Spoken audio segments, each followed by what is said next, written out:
जम्मू कश्मीर के शोपियां में सुरक्षा बल और आतंकियों के बीच मुठभेड़ चल रही है। सुरक्षा बल ने मुठभेड़ में 2 आतंकियों को मार गिराया। आतंकियों से मुठभेड़ अभी जारी है। पिछले 4 दिनों में आतंकियों से सुरक्षा बल की तीसरी मुठभेड़ है और सुरक्षा बल ने पिछले 4 दिन में अब तक 11 आतंकियों को मार गिराया है। सुरक्षा बल ने 7 जून को 5 और 8 जून को 4 आतंकियों को मार गिराया था, जिनमें हिज़्ब का कमांडर फारूक अहमद भट्ट उर्फ नाली भी शामिल था। पिछले 2 हफ्तों में सुरक्षा बल जम्मू कश्मीर में 24 आतंकियों को ढेर कर चुके हैं, जिनमें आतंकी संगठन के 6 टॉप कमांडर भी शामिल हैं। रिफत अब्दुल्ला हमारे साथ हमारे सहयोगी इस वक्त जुड़ चुके हैं। रिफत, यानी सुरक्षा बल को एक कामयाबी हाथ लगी है। देखिए, अभी जिस तरीके से इंफॉर्मेशन आ रही है 2 मिलिटेंट मारे गए हैं। जिस तरीके से आपने भी कहा कि पिछले 4 दिनों में 3 एनकाउंटर हो गए, 7 जून को भी, 8 जून को भी और आज भी एनकाउंटर हुआ, तो कुल मिला के 11 मिलिटेंट मारे गए। पहले एनकाउंटर में 5, उसके बाद 4 और आज 2 मिलिटेंट अभी तक मारे जा चुके हैं। हालांकि सर्च ऑपरेशन वहां पे जारी है। अभी बताया गया था कि 2 से 3 मिलिटेंट वहां पे हो सकते हैं, तो 2 मिलिटेंट अगर मारे गए हैं तो अभी 1 मिलिटेंट फिर वहां पे हो सकता है, जिसकी तलाश अभी भी जारी है, क्योंकि ये ऑर्चर्ड्स का एरिया है, एप्पल ऑर्चर्ड्स, जहां पे ये मिलिटेंट प्रेजेंट थे और सुरक्षा बलों को इन्फॉर्मेशन मिली और उन्होंने फौरन कॉर्डन किया। आर्मी, सीआरपीएफ और पुलिस, चूंकि पूरे साउथ कश्मीर में आजकल अलर्ट पे रहती है, कोई भी इन्फॉर्मेशन मिलती है तो फौरन उस एरिया का कॉर्डन किया जाता है और इन्फॉर्मर्स जितने भी हैं सुरक्षा बलों के, वो उनको इन्फॉर्मेशन दे देते हैं और उसके बाद ही ये कॉर्डन सर्च ऑपरेशंस लॉन्च किए जाते हैं। लेकिन एंटी मिलिटेंसी ऑपरेशंस बहुत तेजी के साथ खासतौर से साउथ कश्मीर में जारी हैं। हालांकि कोविड भी चल रहा है, लेकिन उसके बावजूद भी एंटी मिलिटेंसी ऑपरेशंस में कोई कमी नहीं की गई। लगातार एंटी मिलिटेंसी ऑपरेशंस किए गए हैं। 50 के करीब जो है 2 महीने में मिलिटेंट मारे गए, जिसमें टॉप कमांडर्स भी शामिल हैं। उसमें एचएम का ऑपरेशनल कमांडर रियाज नायक को भी शामिल है, जो एक एनकाउंटर में मारा गया। यूपी कैबिनेट ने गोवध निवारण अध्यादेश 2020 को मंजूरी दे दी। मंजूरी मिलने के बाद अब यूपी में गौ हत्या करने वालों को 10 साल तक की सजा हो सकती है। साथ ही उन पर 5 लाख तक जुर्माना भी लगाया जा सकता है।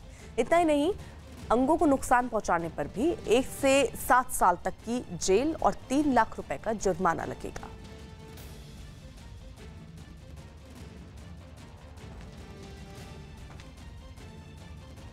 दिल्ली के उपराज्यपाल अनिल बैजल ने दिल्ली के अस्पतालों में बाहरी लोगों के इलाज पर रोक लगाने से इनकार कर दिया, जिससे दिल्ली सरकार नाखुश दिखी। उपराज्यपाल ने एक दिन पहले ही इस बारे में दिल्ली सरकार का फैसला पलट दिया था, जिसके बाद डीडीएमए यानी दिल्ली डिजास्टर मैनेजमेंट अथॉरिटी की मीटिंग के लिए एलजी आवास पहुंचे दिल्ली के उप मुख्यमंत्री मनीष सिसोदिया ने उनसे अपने फैसले पर फिर से विचार करने का अनुरोध किया। लेकिन उपराज्यपाल अनिल बैजल ने साफ कर दिया कि दिल्ली के अस्पतालों में कोई भी इलाज करा सकता है। मनीष जी ने पूछा था एलजी साहब से कि भाई आपने प्लान तो किया होगा जब सबके लिए खोला है। कहते हैं प्लान कुछ नहीं किया है, उसका कोई अंदाजा भी नहीं है, क्या देखते हैं क्या होता है। वहीं बीजेपी ने उपराज्यपाल के फैसले को सही बताया और केजरीवाल सरकार पर निशाना साधा। उन्होंने ही कहा था जब अपनी शपथ ली थी का इंसान से इंसान का हो भाईचारा, यही पैगाम हमारा। ये कहने वाले आज ऐसी बातें कर रहे हैं क्योंकि उन्हें अपना काम किया नहीं ग्राउंड लेवल पे। और कांग्रेस भी इस मामले में उपराज्यपाल के समर्थन में उतर आई। लेफ्टिनेंट गवर्नर का सही फैसला है। कोई भी भारतीय कहीं का भी पेशेंट है, किसी भी भारत के हिस्से से आता है, हॉस्पिटल्स उसको वापस नहीं कर सकते। जबकि दिल्ली के डिप्टी सीएम मनीष सिसोदिया ने दलील दी कि आने वाले दिनों में दिल्ली में कोरोना के मामले तेजी से बढ़ेंगे और तब दिल्ली के लोगों के लिए अस्पतालों में बेड का इंतजाम करने में दिक्कत हो सकती है। इसके लिए उन्होंने डीडीएमए यानी दिल्ली डिजास्टर मैनेजमेंट अथॉरिटी की बैठक में हुई चर्चा का हवाला दिया। 30 जून तक 1 लाख केसेस पहुंच जाएंगे और 15,000 बेड्स की आवश्यकता होगी। 15 जुलाई तक करीब 2.25 लाख केसेस हो जाएंगे और 33,000 बेड्स की आवश्यकता होगी। 31 जुलाई तक करीब 5.5 लाख केस पहुंच जाएंगे दिल्ली में और उसके लिए करीब 80,000 बेड्स की आवश्यकता होगी। हालांकि डीडीएमए ने दिल्ली में अभी कम्युनिटी स्प्रेड की नौबत से इनकार किया, लेकिन दिल्ली के स्वास्थ्य मंत्री सत्येंद्र जैन ने दावा किया कि उनके हिसाब से तो दिल्ली में कोरोना का कम्युनिटी स्प्रेड हो गया है। कम्युनिटी स्प्रेड का मतलब यह कि जो लोग विदेश नहीं गए, विदेश से लौटे लोगों या कोरोना के मरीजों के संपर्क में नहीं आए, वो भी कोरोना की चपेट में आ गए। कल एम्स के डायरेक्टर ने खुद कहा था कि दिल्ली के कंटेनमेंट जोन्स में कम्युनिटी स्प्रेड है, परंतु क्योंकि टेक्निकल इशू है और इसके बारे में फैसला केंद्र सरकार ही कर सकती है, वही बता सकते हैं कि कम्युनिटी स्प्रेड है या नहीं। हम तो कैसे स्प्रेड है, हम तो ये कह सकते हैं भाई स्प्रेड है, दिल्ली में बढ़ रहा है, बहुत तेज़ी से बढ़ रहा है। अब उसका वर्ड जो कम्युनिटी स्प्रेड वर्ड यूज़ करने की अधिकार तो केंद्र सरकार के पास, वही बता पाएगा। बिहार में विधानसभा चुनाव जैसे जैसे नजदीक आ रहा है, पोस्टर वॉर छिड़ता जा रहा है। पटना में लालू यादव और राबड़ी देवी के फिर पोस्टर लगा दिए गए हैं और इन पोस्टर्स में पूर्व सांसद शहाबुद्दीन और पूर्व विधायक राजवल्लभ यादव की भी तस्वीर लगी हुई है। पोस्टर के जरिए लालू यादव और राबड़ी देवी के कार्यकाल पर हमला बोला गया। इस पोस्टर का हेडर पति पत्नी की सरकार यानी भ्रष्टाचार दिया गया है। मुंबई के पास कल्याण में बसों से दफ्तर जाने के लिए लोगों में होड़ मच गई। अनलॉक 1 में मिली छूट के बाद राज्य में शर्तों के साथ सरकारी और निजी दफ्तरों को खोल दिया गया, लेकिन लोकल ट्रेनें पिछले 2.5 महीने से बंद हैं, जिसकी वजह से बसों से ऑफिस जाने के लिए शहर के एक बस डिपो में लोगों की भीड़ जुट गई। बाद में बसों में चढ़ने के लिए लोगों में होड़ मच गई। दफ्तर जाने के लिए निकले लोग कोरोना वायरस से बचने के लिए मुंह पर मास्क लगाए तो दिखे, लेकिन उनके बीच सोशल डिस्टेंसिंग की भारी कमी दिखी। 2 गज की दूरी बनाने की बजाय बस में चढ़ने के चक्कर में लोग एक दूसरे से चिपके नजर आए। हालांकि वहां लोगों से सोशल डिस्टेंसिंग का पालन कराने के लिए जमीन पर गोल घेरे बने दिखाई दिए, लेकिन किसी ने भी उनमें खड़े होने की जहमत नहीं उठाई।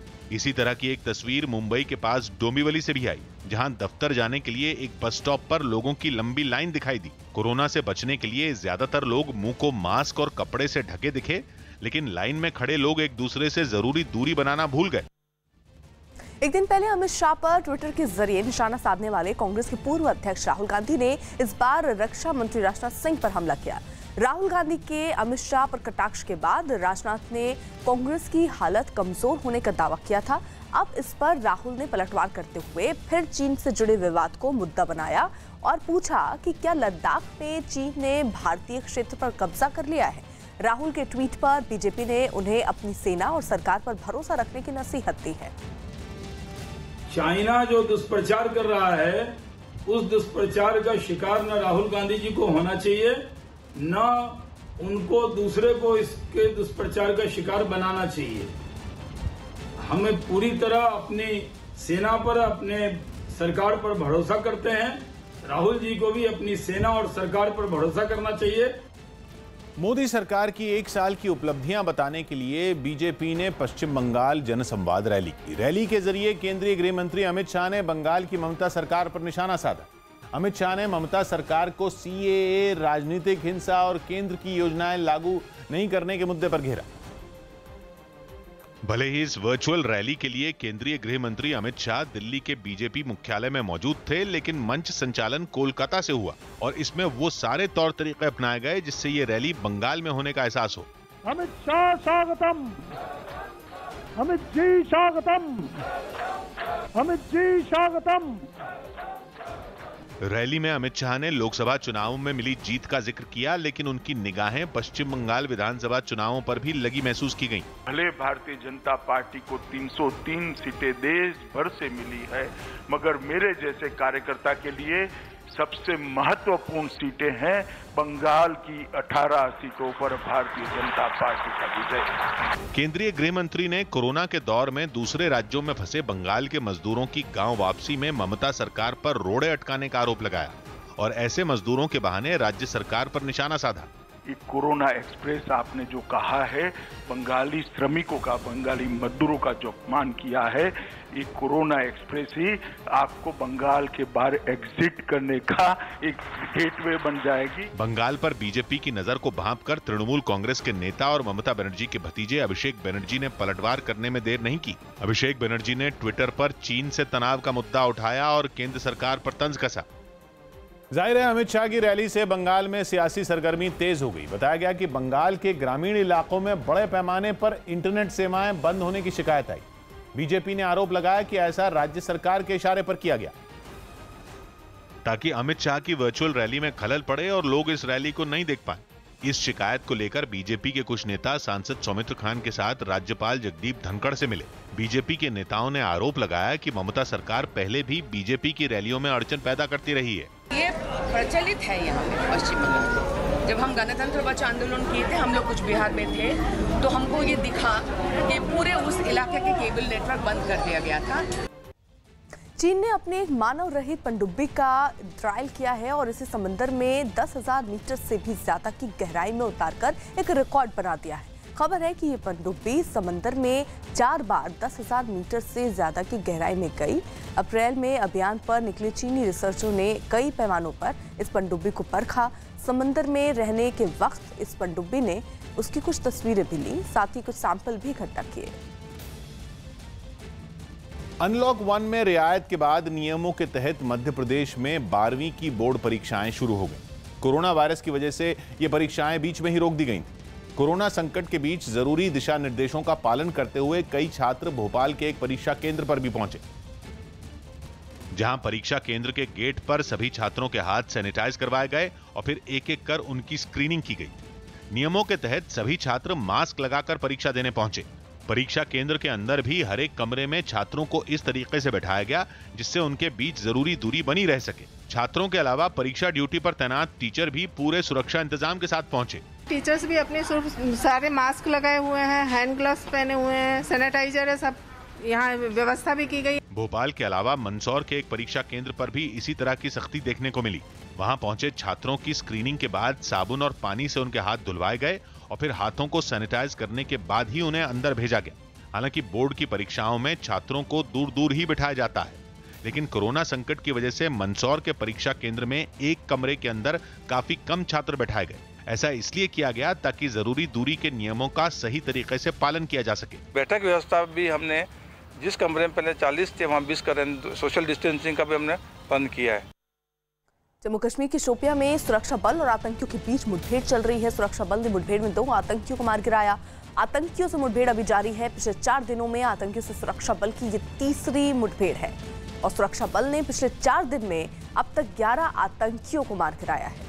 सुरक्षा बल ने 7 जून को 5 और 8 जून को 4 आतंकियों को मार गिराया था, जिनमें हिज्ब का कमांडर फारूक अहमद भट्ट उर्फ नाली भी शामिल था। पिछले 2 हफ्तों में सुरक्षा बल जम्मू कश्मीर में 24 आतंकियों को ढेर कर चुके हैं, जिनमें आतंकी संगठन के 6 टॉप कमांडर भी शामिल हैं।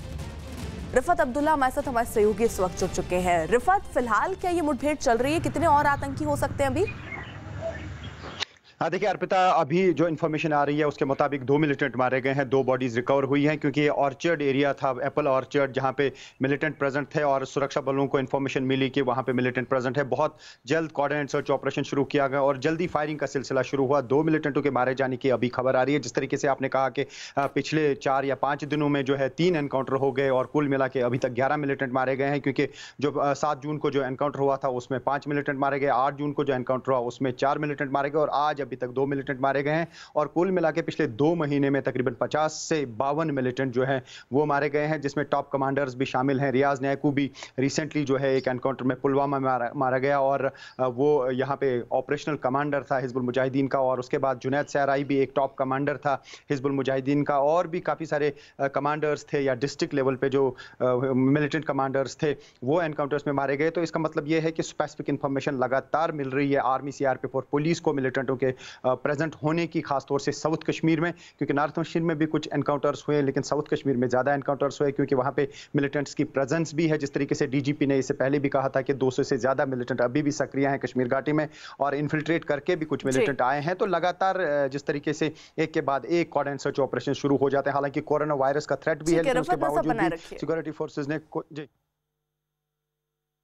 ज्योतिरादित्य सिंधिया और उनकी मां माधवी राजे सिंधिया को कोरोना हो गया। लॉकडाउन के ऐलान के बाद से ही वो अपने परिवार के साथ दिल्ली में रह रहे थे, लेकिन 4 दिन पहले ज्योतिरादित्य सिंधिया की तबीयत खराब हो गई और उन्हें दिल्ली के एक अस्पताल में भर्ती करवाया गया। ज्योतिरादित्य सिंधिया को गले में खराश और बुखार की शिकायत थी, इसीलिए उनका कोरोना टेस्ट करवाया गया। एहतियात के तौर पर उनकी मां माधवी राजे सिंधिया का भी कोरोना टेस्ट करवाया गया, जबकि उनमें कोरोना के लक्षण नहीं थे। लेकिन जब रिपोर्ट आई तो ज्योतिरादित्य सिंधिया और उनकी मां दोनों कोरोना पॉजिटिव मिली।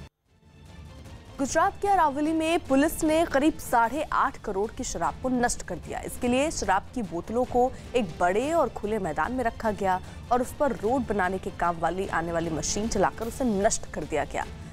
गुजरात में शराब पर पाबंदी है। ऐसे में दावा किया गया कि पिछले कई महीनों में शराब माफियाओं के पास ये शराब जब्त की गई है। शराब को पुलिस जिला अधिकारी के सामने नष्ट किया गया।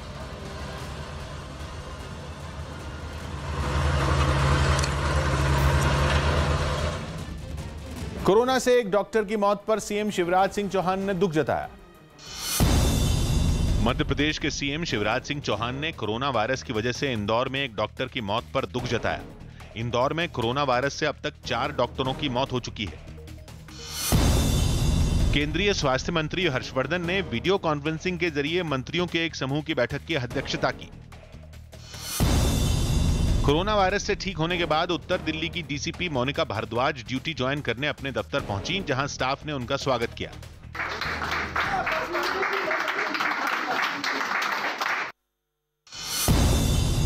राहुल द्रविड़ ने एक इंटरव्यू में बताया कि अगर वो अब भी टिककर बल्लेबाजी करने का फॉर्मूला अपनाते तो आज के क्रिकेट में फिट नहीं हो पाते।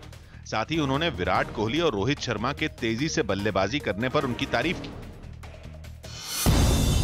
जानवी कपूर की film Gunjan Saxena the Kargil girl Netflix पर जल्द ही रिलीज होगी। फिल्म के निर्माता करण जौहर ने सोशल मीडिया पर इसकी जानकारी दी। ये फिल्म लखनऊ की गुंजन सक्सेना पर बनाई गई, जो बतौर पायलट कारगिल युद्ध में शामिल हुई थीं और वायुसेना की तरफ से किसी युद्ध में शामिल होने वाली वायुसेना की पहली महिला अधिकारी बनी थी।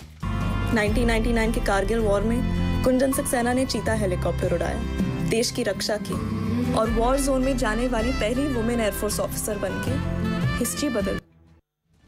राजस्थान के डिप्टी सीएम सचिन पायलट ने प्रदेश में होने वाले राज्यसभा चुनाव में कांग्रेस उम्मीदवारों की जीत का दावा किया।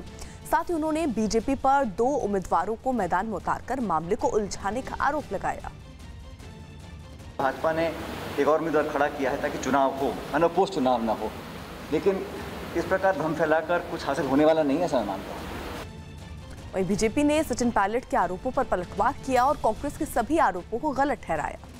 पिछले 3-4 दिन से मुख्यमंत्री जी इनके जो प्रमुख लोग जो बात कर रहे हैं उसमें ऐसा लगता है कि उनका घर ही कमजोर है, उनको अपनी कमजोरी वो बीजेपी के माथे बढ़ना चाह रहे। चीन के गुआंगशी प्रांत में भारी बारिश और जमीन खिसकने की वजह से 2 लोगों की मौत हो गई। दक्षिणी चीन के इस इलाके में लगातार भारी बारिश के बाद हालात बिगड़ गए और वहां नदियां उफान पर आ गईं। इन नदियों का पानी रिहायशी इलाकों में भर गया, जिसकी वजह से हर तरफ पानी ही पानी नजर आने लगा। सड़कें नदियों में तब्दील हो गईं। कई जगहों पर तो पानी का बहाव इतना तेज था कि बाहर निकलना भी मुश्किल हो गया।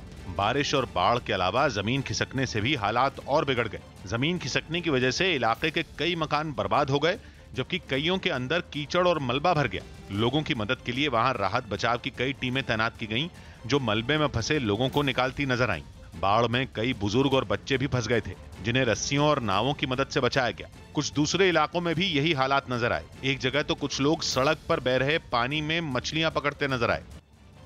बिहार में चुनाव जैसे जैसे करीब आ रहे हैं, सियासी घमासान भी तेज होता जा रहा है। आरजेडी के नेता तेजस्वी यादव ने ट्वीट कर नीतीश कुमार पर निशाना साधा और मुख्यमंत्री पर कोरोना संकट में जनता की अनदेखी का आरोप लगाया। तेजस्वी यादव ने दावा किया कि बीते 84 दिनों में जनता की सुध लेने नीतीश कुमार अपने घर से बाहर नहीं निकले।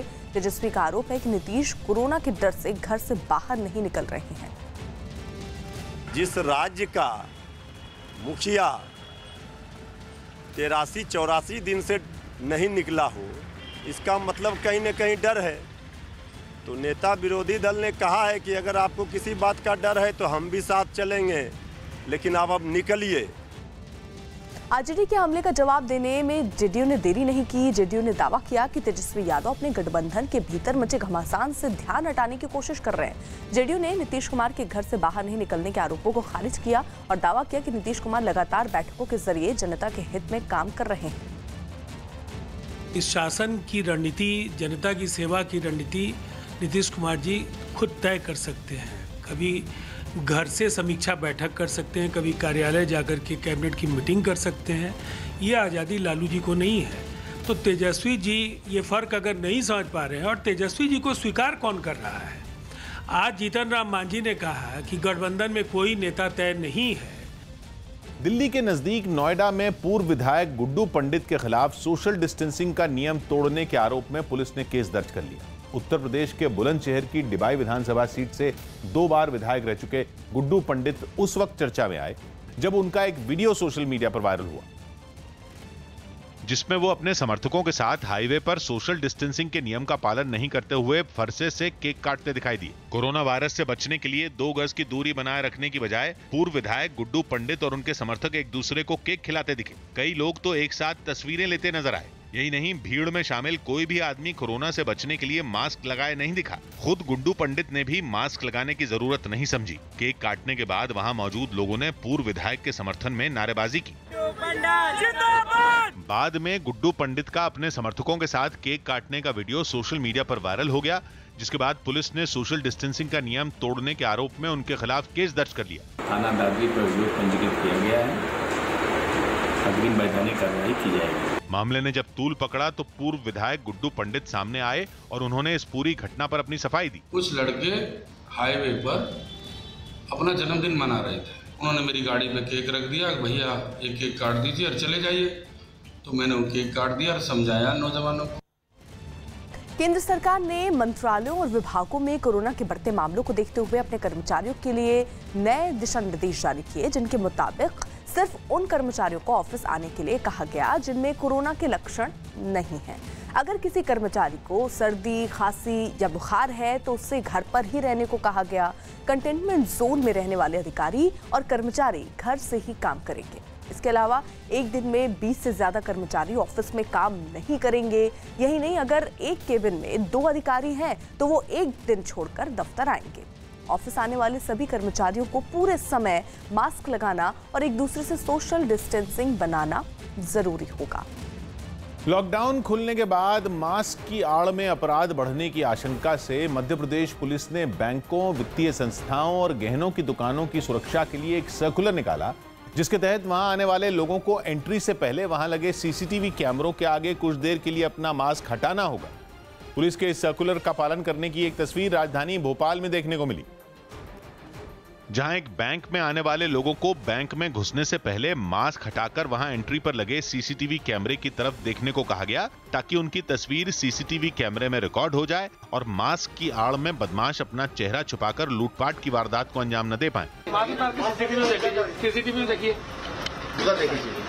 सीसीटीवी कैमरे में तस्वीर रिकॉर्ड होने के बाद लोगों के हाथ सैनिटाइजर से साफ कराए गए और उनका तापमान मापने के बाद ही उन्हें बैंक में घुसने दिया गया। कि सामने सीसीटीवी कैमरा और सामने जब जो भी ग्राहक आता है उसे इस तरह से पहले एक बार मास्क हटाना पड़ता है और उसके बाद उस सीसीटीवी कैमरे में उसकी फोटो कैप्चर होती है और उसके बाद उसको यहाँ से अंदर बैंक में जाने की इजाजत मिलती है। इतना ही नहीं, पुलिस के आदेश का पालन ठीक तरह से हो, इसके लिए बाकायदा एक कांस्टेबल बैंक के बाहर निगरानी करता हुआ भी नजर आया। संदिग्ध होगा तो उसकी फोटो कैप्चर होने पे वो आराम से हमारे क्राइम उसमें पकड़ाई में आ जाएगा, इसलिए हमारी निगरानी में ये कैमरे लगे हुए।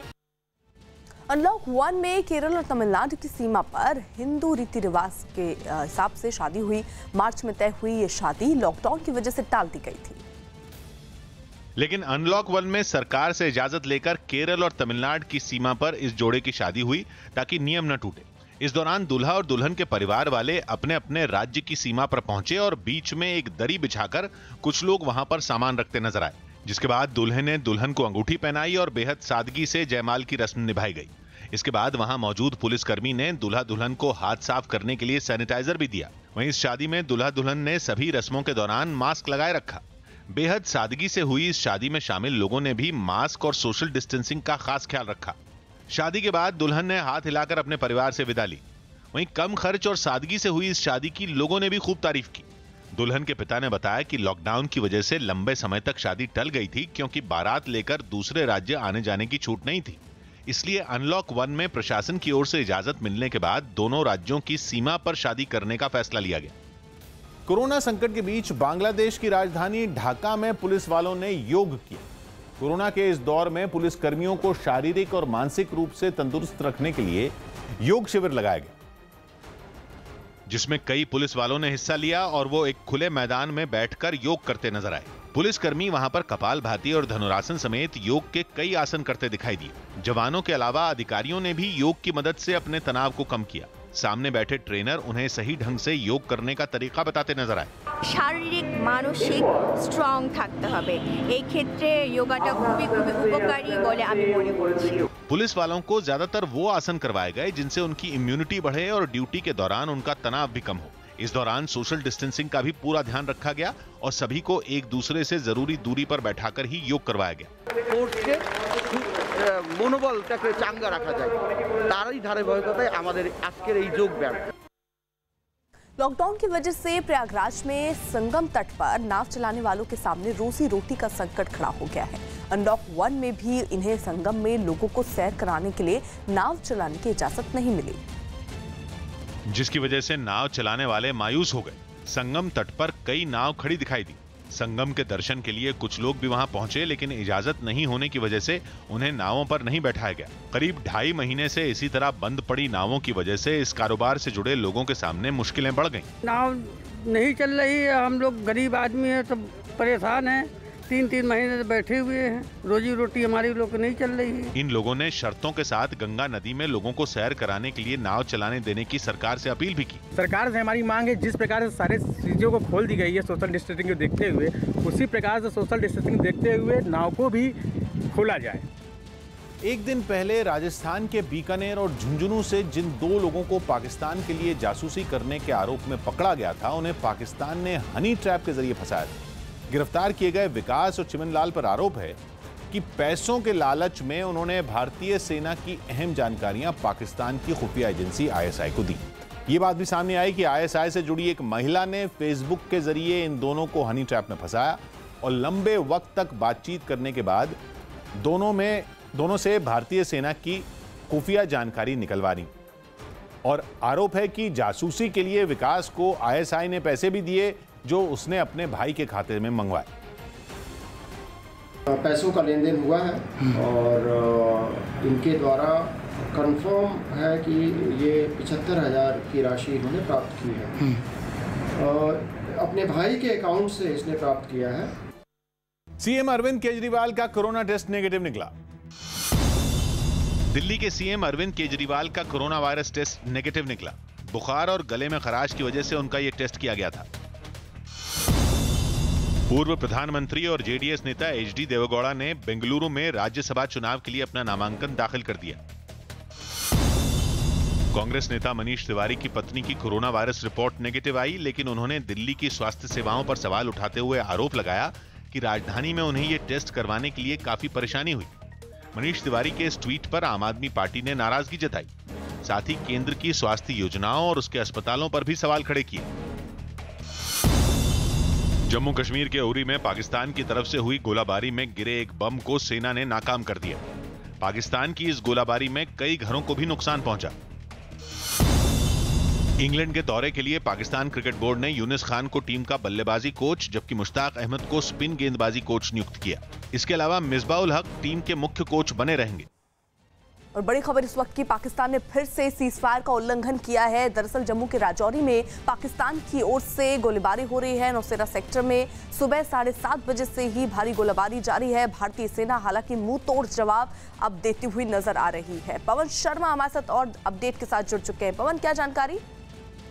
देखिए, अभी सुबह पाकिस्तान की तरफ से राजौरी के नौशेरा सेक्टर में सीजफायर का उल्लंघन किया गया है। हैवी मोर्टार शेलिंग जो है वो की जा रही है। रिहायशी इलाकों को टारगेट किया जा रहा है। लगभग 6 के करीब गांव हैं जो LOC के साथ सटे हुए हैं, जिसमें कलाल और बाबा खौड़ी भी शामिल हैं। इन इलाकों को ज्यादा टारगेट किया जा रहा है। भारतीय सेना की जो पोस्टें हैं उन पर भी फायरिंग की जा रही है। हालांकि भारतीय सेना भी करारा जवाब पाकिस्तान को दे रही है, जिससे इस आग के रिहायशी इलाकों तक पहुंचने का खतरा बढ़ गया। आग बुझाने के लिए जंगल के जल रहे हिस्सों पर हेलीकॉप्टर के जरिए पानी की बौछार की गई। इसके अलावा दमकल की गाड़ियों से भी आग बुझाने का सिलसिला जारी रहा। लगातार कोशिशों के बाद भी जंगल के एक हिस्से से आग की लपटें उठती हुई दिखाई दी और इससे निकलने वाला धुआं चारों तरफ फैल गया। जंगल के जिस हिस्से में आग बुझा ली गई वो हिस्सा पूरी तरह तबाह दिखाई दिया। आग बुझाने के काम में जुटे दमकल के कुछ लोग गाड़ियों की तरफ लौटते नजर आए। जंगल में लगी ये आग पास के इलाकों की तरफ न बढ़े, इसके लिए राहत और बचाव दल को अलर्ट पर रहने की हिदायत भी दी गई। यूपी के मुरादाबाद में पारिवारिक विवाद में एक महिला की सरेआम गोली मारकर हत्या कर दी गई। ये घटना उस वक्त हुई जब वो महिला बाजार से अपने घर लौट रही थी, जिसका एक वीडियो भी सामने आया जिसमें एक महिला गोली मारने के बाद बीच सड़क पर पिस्तौल लहराती हुई दिखाई दी, जबकि एक दूसरी महिला गोली लगने के बाद सड़क पर पड़ी दिखी। गोलियों की आवाज सुनकर वहां अफरा तफरी मच गई और लोग इधर उधर भागने लगे। गोली चलाने वाली महिला वहां खड़ी दूसरी महिलाओं से बहस भी करती नजर आई। इस बीच घटना वाली जगह के आसपास कई लोग जमा हो गए, लेकिन किसी ने भी महिला को पकड़ने की कोशिश नहीं की। जानकारी मिलते ही कुछ पुलिस वाले घटना वाली जगह पहुंचे और गोली लगने से घायल हुई महिला को अस्पताल पहुंचाया। जहां उसकी मौत हो गई। इस मामले में पुलिस ने इलाके की कुछ महिलाओं से पूछताछ भी की और जांच के दौरान जहां जहां हत्या के सबूत मिले वहां वहां गोल घेरे बना दिए। पर एक महिला द्वारा कंट्री मेड पिस्टल से एक दूसरी महिला के ऊपर गोली चलाई गई। जो हमलावर महिला है उनको गिरफ्तार किया गया है। पुलिस ने बताया कि दोनों महिलाओं के बीच पिछले कुछ समय से पारिवारिक विवाद चल रहा था। जिसकी हत्या हुई है, महिला इसे मोबाइल से कॉल करती थी और आपस में उनका वाद विवाद चलता था। इसके वजह से इनके आपस में बहुत द्वेष था। मुरादाबाद में एक बीजेपी पार्षद पर जुलूस के दौरान नियमों को तोड़ने का आरोप लगा। ये जुलूस नगर निगम के सदस्यों को शपथ दिलाने के बाद निकाला गया, जिसमें खुद बीजेपी पार्षद शशि किरण भी शामिल हुई। पार्षद के साथ जुलूस में शामिल दूसरे लोग भी कोरोना वायरस के खतरे से अनजान दिखे और किसी ने भी एक दूसरे से दूरी बनाए रखने पर ध्यान नहीं दिया। शहर के अलग अलग इलाकों से गुजरते इस जुलूस में कई महिलाएं भी शामिल हुई, जबकि कई लोग सोशल डिस्टेंसिंग की परवाह किए बिना पार्षद को फूलों की माला पहनाते हुए भी नजर आए। कुछ महिलाएं तो बिना मास्क लगाए भीड़ के बीच खड़ी दिखाई दी और खुद पार्षद ने भी महामारी से बचाव के लिए कोई एहतियात नहीं बरते। जुलूस में शामिल एक लड़का ढोल बजाता रहा, जबकि कुछ लोग नारे लगाते हुए शहर के कई इलाकों से गुजरे, लेकिन किसी ने भी नियमों पर ध्यान नहीं दिया। हालांकि खुद लापरवाही बरतने वाली पार्षद जुलूस खत्म होने के बाद लोगों को कोरोना वायरस से बचने की सलाह देती नजर आई। मैं जनता से यही अपील करूंगी कि हमें खुद को पहले सुरक्षित रखना है, खुद को बचाना है। अगर हमने खुद को बचा लिया तो हमने देश को बचा लिया। इससे पहले इन पार्षदों को शपथ दिलाते वक्त भी नियमों का किसी ने ध्यान नहीं रखा। सभी पार्षदों ने एक दूसरे के बिल्कुल पास खड़े होकर एक साथ शपथ ली। लद्दाख के मुद्दे पर आज फिर भारत और चीन के बीच मेजर जनरल स्तर की बातचीत होगी। आज की बैठक में गालवान के पेट्रोलिंग पॉइंट 14-15 और हॉट स्प्रिंग के इलाके पर विवाद खत्म करने की कोशिश की होगी। इससे पहले चीन ने अपने सैनिकों को 1.5 किलोमीटर पीछे हटा लिया था। संदीप बोल हमारे साथ हमारे सहयोगी इस वक्त जुड़ चुके हैं। संदीप, यानी ये बातचीत कि हम आगे की दिशा की तरफ देखें कि अब और जो भी विवाद चल रहा है वो खत्म करने की दिशा पे ये बातचीत? जी अर्पिता, जिस तरीके से दोनों देशों के बीच कोर कमांडर लेवल की बात हुई, उसके बाद से धीरे धीरे जो है फौजें जो है वो कम होनी शुरू हुई हैं। लेकिन सबसे बड़ा सवाल है कि पेंगोंग त्सो लेक, जहाँ पे की सबसे बड़ा विवाद है, वहाँ पे जो है अभी तक किसी तरीके का अपडेशन जो है नहीं दिख रहा है। चाइनीज अपने भारतीय इलाकों से पीछे नहीं हटे हैं और अभी इसी के चलते जो है बैठक होने वाली है आज, और उसमें जो है बताया जा रहा है कि ब्रिगेडियर लेवल से लेकर मेजर जनरल लेवल तक जो एक सीरीज ऑफ मीटिंग जो है प्लान की गई है, जो कि अगले 7 दिन से लेकर 10 दिन के भीतर होनी है। और कोशिश ये है कि इन्हीं दौरान जो है इस पूरे मसले को सॉल्व कर लिया जाए। गलवान के इलाके से, हॉट स्प्रिंग के इलाके से थोड़ी बहुत फौजें जो पीछे जरूर हुई हैं, लेकिन वहाँ पे विवाद इतना ज्यादा शुरू से नहीं था। 1962 में जो है पेट्रोलिंग वहाँ पे LAC जो है एक ही मानी जाती है, तो इसीलिए वहाँ पे कोई विवाद ज्यादा नहीं था। लेकिन सबसे बड़ा विवाद जो है वो पेंगोंग त्सो में है, जहाँ पे 2 LAC जो है मानी जाती है। एक भारत की तरफ से मानी जाती है, चीन की तरफ से मानी जाती है, और वही विवाद है और यही विवाद सुलझाना और बहुत जो है जरूरी है। लॉकडाउन की वजह से पिछले कई दिनों से बंद पटना का चिड़ियाघर और पार्क सैर करने वालों के लिए खोल दिए गए। लोगों को कोरोना वायरस के खतरे से बचाने के लिए वहां कई इंतजाम किए गए और सैर के लिए पहुंचे लोगों के शरीर का तापमान मापने के साथ ही मास्क पहनकर ही उन्हें अंदर जाने दिया गया। चिड़ियाघर और पार्क खुलते ही सैर करने वाले लोग भी सुबह सुबह वहां पहुंच गए। साफ तौर पर यह निर्देश दिया गया है कि जो भी पटना जू में या पार्क में पहुंचे उसको पहले सैनिटाइज करना है और फिर थर्मल स्क्रीनिंग के बाद वो जू के अंदर आ सकते हैं। सैर करने पहुंचे लोग भी नियमों का पालन करते हुए मुंह को मास्क से ढके दिखाई दिए और उन्होंने पार्क खुलने पर खुशी भी जताई। अच्छा लग रहा है और अच्छी माहौल भी है और अब भविष्य में हम लोगों को लगता है कि ये आजादी बरकरार रहेगी और सरकार की जो प्रयास है वो सफल होगा। पार्कों के बाहर जूस की दुकानें भी पहले की तरह खुल गईं और दुकानदार भी काम शुरू होने पर खुश नजर आए। लोग अपने इम्यूनिटी को बढ़ाने के लिए हमारे यहाँ जूस पी रहे हैं, अपना इम्यूनिटी बढ़ा रहे हैं। आज से ही खुले हैं, काफी अच्छा लग रहा है अपने पुराने लोगों को देख के। गुजरात में सूरत के कपड़ा बाजार में भीषण आग लग गई। हालांकि आग किस वजह से लगी ये साफ नहीं हो पाया, लेकिन इस आग ने देखते ही देखते बाजार में मौजूद सभी दुकानों को अपनी चपेट में ले लिया। एक इमारत की सबसे ऊपर की मंजिल से आग की लपटें निकलती हुई दिखाई दी, जिनके लगातार नीचे गिरने की वजह से बाजार में आग बढ़ती चली गई। आग से खतरा इसलिए और बढ़ गया क्योंकि वहीं से बिजली के कई तार गुजर रहे थे। ऐसे में आनन फानन में दमकल विभाग को इसकी जानकारी दी गई। जिसके बाद फायर ब्रिगेड की कुछ गाड़ियां वहां पहुंची और दमकल कर्मी आग बुझाने की कोशिश में जुट गए। जब काफी देर तक आग नहीं बुझ सकी तो फायर ब्रिगेड की और गाड़ियों को वहां बुलाया गया। कई घंटों बाद जाकर ये आग बुझ पाई। अमेरिका के ह्यूस्टन में अफ्रीकी मूल के अमेरिकी नागरिक जॉर्ज फ्लॉयड के अंतिम दर्शन के लिए लोगों की भारी भीड़ उमड़ गई। जॉर्ज फ्लॉयड की मिनेसोटा में पुलिस हिरासत में मौत हो गई थी, जिसके बाद अंतिम दर्शन के लिए उनके ताबूत को ह्यूस्टन की एक चर्च में रखा गया। सुरक्षा के बीच उनके ताबूत को चर्च के अंदर पहुंचाया गया, जहां कई लोग उनके अंतिम दर्शन करते नजर आए। जॉर्ज फ्लॉयड को आखिरी बार देखने के लिए वहां सैकड़ों लोग पहुंच गए। कई लोग कतार में लगकर चर्च के अंदर जाने का इंतजार करते दिखे। चर्च के बाहर भी लोगों की भीड़ नजर आई। इन लोगों ने जॉर्ज फ्लॉयड की मौत के बाद दुनिया में बदलाव आने की भी उम्मीद जताई। भोपाल के कलियासोत डैम के किनारे पर नहाते वक्त दो दोस्तों पर एक मगरमच्छ ने हमला कर दिया। दोनों बचकर बाहर निकल पाते इससे पहले मगरमच्छ ने एक का दायां पैर मुंह में भर लिया। इस दौरान दूसरे साथी ने हिम्मत दिखाई और बाहर निकलकर एक डंडा ले आया। इस डंडे से उसने मगरमच्छ को मारना शुरू किया। आखिर में मगरमच्छ ने युवक का पैर छोड़ दिया।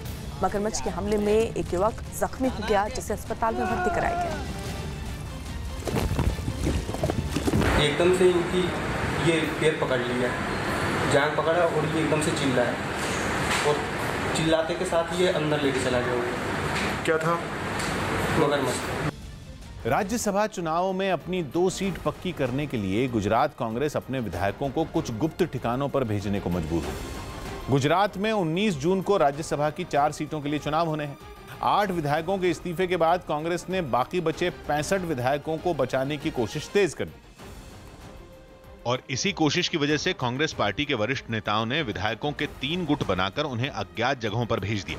इससे पहले कांग्रेस के कुछ विधायकों को राजकोट के एक रिजॉर्ट में रहने के लिए भेजा गया, जबकि विधायकों के दूसरे गुट के रहने का इंतजाम राजस्थान के सिरोही में एक रिजॉर्ट में किया गया। लेकिन इनके ठिकानों की जानकारी बाहर आ गई तो पुलिस ने एपिडेमिक एक्ट के तहत इन दोनों रिजॉर्ट के खिलाफ कार्रवाई कर दी। इससे पार्टी को राजकोट के रिजॉर्ट से विधायकों को हटाना पड़ गया। कांग्रेस ने आरोप लगाया कि गुजरात सरकार उनके विधायकों को पैसों का लालच देकर तोड़ने की कोशिश कर रही है। सरकार जब कोरोना महामारी में लोगों को बचाने के लिए बाहर नहीं आई, लेकिन राज्यसभा इलेक्शन कैसे जीते उसके लिए पूरी सरकार और उसका बजट लगा हुआ है। विधायकों को अपने साथ बनाए रखने के लिए कांग्रेस को अच्छी खासी मशक्कत करनी पड़ रही है। दक्षिण गुजरात के विधायकों को पहले शांतिवन रिजॉर्ट में रखा गया, जबकि मध्य गुजरात के विधायकों को उमेटा के एक रिजॉर्ट में रखा गया। इसके बाद इन विधायकों को किसी फार्म हाउस में रखने की कोशिश की गई।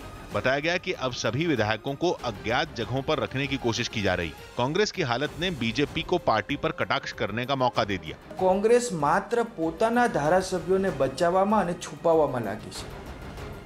2 लाखना प्रतिनिधि एवा धारासभ्यो आज जनताथी अने मीडियाथी छुपाई रह्या छे। दरअसल गुजरात की 4 राज्यसभा सीटों में 2-2 सीटें बीजेपी और कांग्रेस को मिलनी तय मानी जा रही थीं, लेकिन कांग्रेस के 8 विधायकों के इस्तीफे से खेल बदलने लगा। समीकरण की बात करें तो 182 सदस्यों वाली गुजरात विधानसभा में 10 सीटें खाली हैं। इस वक्त बीजेपी के पास 103 और कांग्रेस के पास 65 विधायक बचे। राज्यसभा की 1 सीट जीतने के लिए 35 वोटों की जरूरत है। अगर कांग्रेस के 8 विधायकों ने इस्तीफा नहीं दिया होता तो कांग्रेस दोनों सीट जीत जाती, लेकिन अब बीजेपी को 3 सीट जीतने के लिए केवल 3 वोटों की कमी है, जबकि कांग्रेस को 2 सीट जीतने के लिए 5 वोटों की जरूरत है। कांग्रेस को निर्दलीय विधायक जिग्नेश मेवानी का वोट मिलने का भरोसा है। दोनों ही दल भारतीय ट्राइबल पार्टी के 2 और एनसीपी के 1 विधायक को अपने पाले में लाने की कोशिश कर रहे हैं, लेकिन विधायकों के इस्तीफों से कांग्रेस की मुश्किल तो बढ़ ही गई। आग में जलकर राख हुई फ्रांस की राजधानी पेरिस की करीब 850 साल पुरानी चर्च नोत्रदाम कैथेड्रल की मरम्मत का काम 1 साल बाद शुरू हो गया। पिछले साल अप्रैल में जब कैथेड्रल में आग लगी थी तब वहां मरम्मत का ही काम चल रहा था, जिसके लिए लोहे के डंडों का ढांचा इमारत को सहारा देने के लिए उसके इर्द गिर्द लगाया गया था, लेकिन आग लगने से लोहे में वो कई हजार किलो के डंडे ही पिघल गए थे, जिसे काट कर निकालने का काम अब शुरू हुआ है। इस पेचीदा काम के लिए कई फीट ऊंची एक क्रेन को काम पर लगाया गया। साथ ही कुछ मजदूर काम में जुटे नजर आए। बताया गया कि लोहे के इन पिघले हुए डंडों को हटाने में पूरी गर्मियां निकल जाएंगी। हैदराबाद की एक कंपनी ने बुखार के बावजूद बाहर घूमने वाले लोगों की पहचान करने वाला ड्रोन बनाने का दावा किया। कोरोना संकट से निपटने के लिए यह कंपनी पहले भी कई तरह के ड्रोन बना चुकी है और इस बार मारुत ड्रोन्स नाम की इस कंपनी ने लोगों के शरीर का तापमान मापने वाले ड्रोन का परीक्षण किया। ड्रोन को एक इलाके में उड़ाया गया और फिर एक मकान की छत पर खड़े लोगों की निगरानी की गई। इसके बाद ड्रोन का इंफ्रारेड कैमरा ऑन हुआ, जिससे छत पर खड़े लोगों के शरीर का तापमान मापा गया। कंपनी का दावा है कि इस ड्रोन की मदद से लोगों के संपर्क में आए बिना उनका बुखार मापा जा सकता है। ड्रोन में एक लाउडस्पीकर भी लगाया गया और परीक्षण के दौरान लोगों को घरों में ही रहने की हिदायत दी गई। नमस्ते, सब लोगों से ये गुजारिश है प्लीज आप लोग लॉकडाउन के पीरियड में बाहर मत आइए। इससे पहले ये कंपनी किसी बड़े इलाके को सैनिटाइज करने वाले ड्रोन भी बना चुकी है और उनका इस्तेमाल हैदराबाद के कई जिलों में भी किया जा रहा है। Major disinfection spraying is happening where there have been cases found the quarantine places. Unlock 1 में छूट मिलने के बाद मुंबई में सड़कों पर ट्रैफिक जाम ने लोगों की मुश्किलें बढ़ा दी। मुंबई में फिलहाल लोकल और मेट्रो के चलने पर रोक है, जिस वजह से लोगों के पास सड़क से जाने के अलावा कोई चारा नहीं बचा। ऐसे में सड़क पर रियायत मिलने के दूसरे दिन भी ट्रैफिक जाम हो गया और जो जहां था वो कई घंटों तक वहीं फंसा रहा।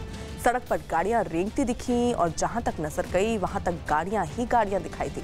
कोई ऑटो से सड़क पर निकला तो कोई गाड़ी से, तो कोई टू व्हीलर पर ही जाम की वजह से परेशान होता रहा। मुंबई सहित पूरे महाराष्ट्र में सरकार द्वारा दी गई छूट का आज दूसरा दिन है और इस दूसरे दिन में भी ट्रैफिक जो है वो जाम नजर आ रहा है। आप देखिए यहाँ कांदिवली से लेकर ये शुरू है ट्रैफिक जो है, और माना ये जा रहा है कि अंधेरी तक यही स्थिति है, क्योंकि आप देखिए गाड़ियां बिल्कुल रेंग रही हैं। यूपी सरकार ने 69,000 सहायक शिक्षक भर्ती घोटाले की जांच एसटीएफ को सौंपी। इससे पहले प्रयागराज पुलिस सहायक शिक्षक भर्ती घोटाले की जांच कर रही थी, लेकिन बाद में पुलिस ने आरोपियों के बड़े नेटवर्क को देखते हुए सरकार से जांच एजेंसी बदलने की सिफारिश की, जिसके बाद डीजीपी ने इसकी जांच यूपी एसटीएफ को सौंप दी और एडिशनल एसपी रैंक के अधिकारी की अगुवाई में एक टीम भी बना दी। हालांकि इस मामले में पुलिस 11 आरोपियों को गिरफ्तार कर जेल भेज चुकी है। साथ ही पुलिस ने शिक्षक भर्ती परीक्षा के टॉपर छात्र को भी गिरफ्तार कर लिया था, जबकि शक के दायरे में परीक्षा पास करने वाले 50 से ज्यादा लोग हैं, जिन पर 8 से 10 लाख रुपए घूस देकर सहायक शिक्षक भर्ती परीक्षा में पास होने का आरोप। सुप्रीम कोर्ट ने मजदूरों के वेतन पर दिशा निर्देश जारी करने का आदेश दिया। सुप्रीम कोर्ट ने एक याचिका पर सुनवाई करते हुए राष्ट्रीय मानवाधिकार आयोग को मजदूरों के वेतन पर दिशा निर्देश जारी करने को कहा, ताकि उन्हें शोषण से बचाया जा सके। याचिका में मजदूरों को कम पैसे दिए जाने के आरोप लगाए गए थे। मुंबई में लॉकडाउन के नियमों में बदलाव करते हुए बीएमसी ने नए दिशा निर्देश जारी किए, जिनके मुताबिक मुंबई में सोमवार से शनिवार तक दुकानें खुलेंगी, लेकिन रविवार को बंद रहेंगी। साथ ही एक दिन सड़क के एक तरफ की दुकानें खुलेंगी तो दूसरे दिन दूसरी तरफ की। पंजाब के मोगा में झगड़े की शिकायत के बाद पहुंची पुलिस पर एक आरोपी ने फायरिंग कर दी, जिसमें एक पुलिस वाले की मौत हो गई, जबकि 2 लोग घायल हो गए। दूसरे शहरों की तरह बेंगलुरु में भी लोगों के लिए मॉल खोल दिए गए। हालांकि पहले के मुकाबले कम ही लोग खरीदारी के लिए वहां पहुंचे। अपने 44वें जन्मदिन के मौके पर अमीषा पटेल ने जरूरतमंद महिलाओं को मास्क, बिस्किट और दूसरी जरूरी चीजें बांटी।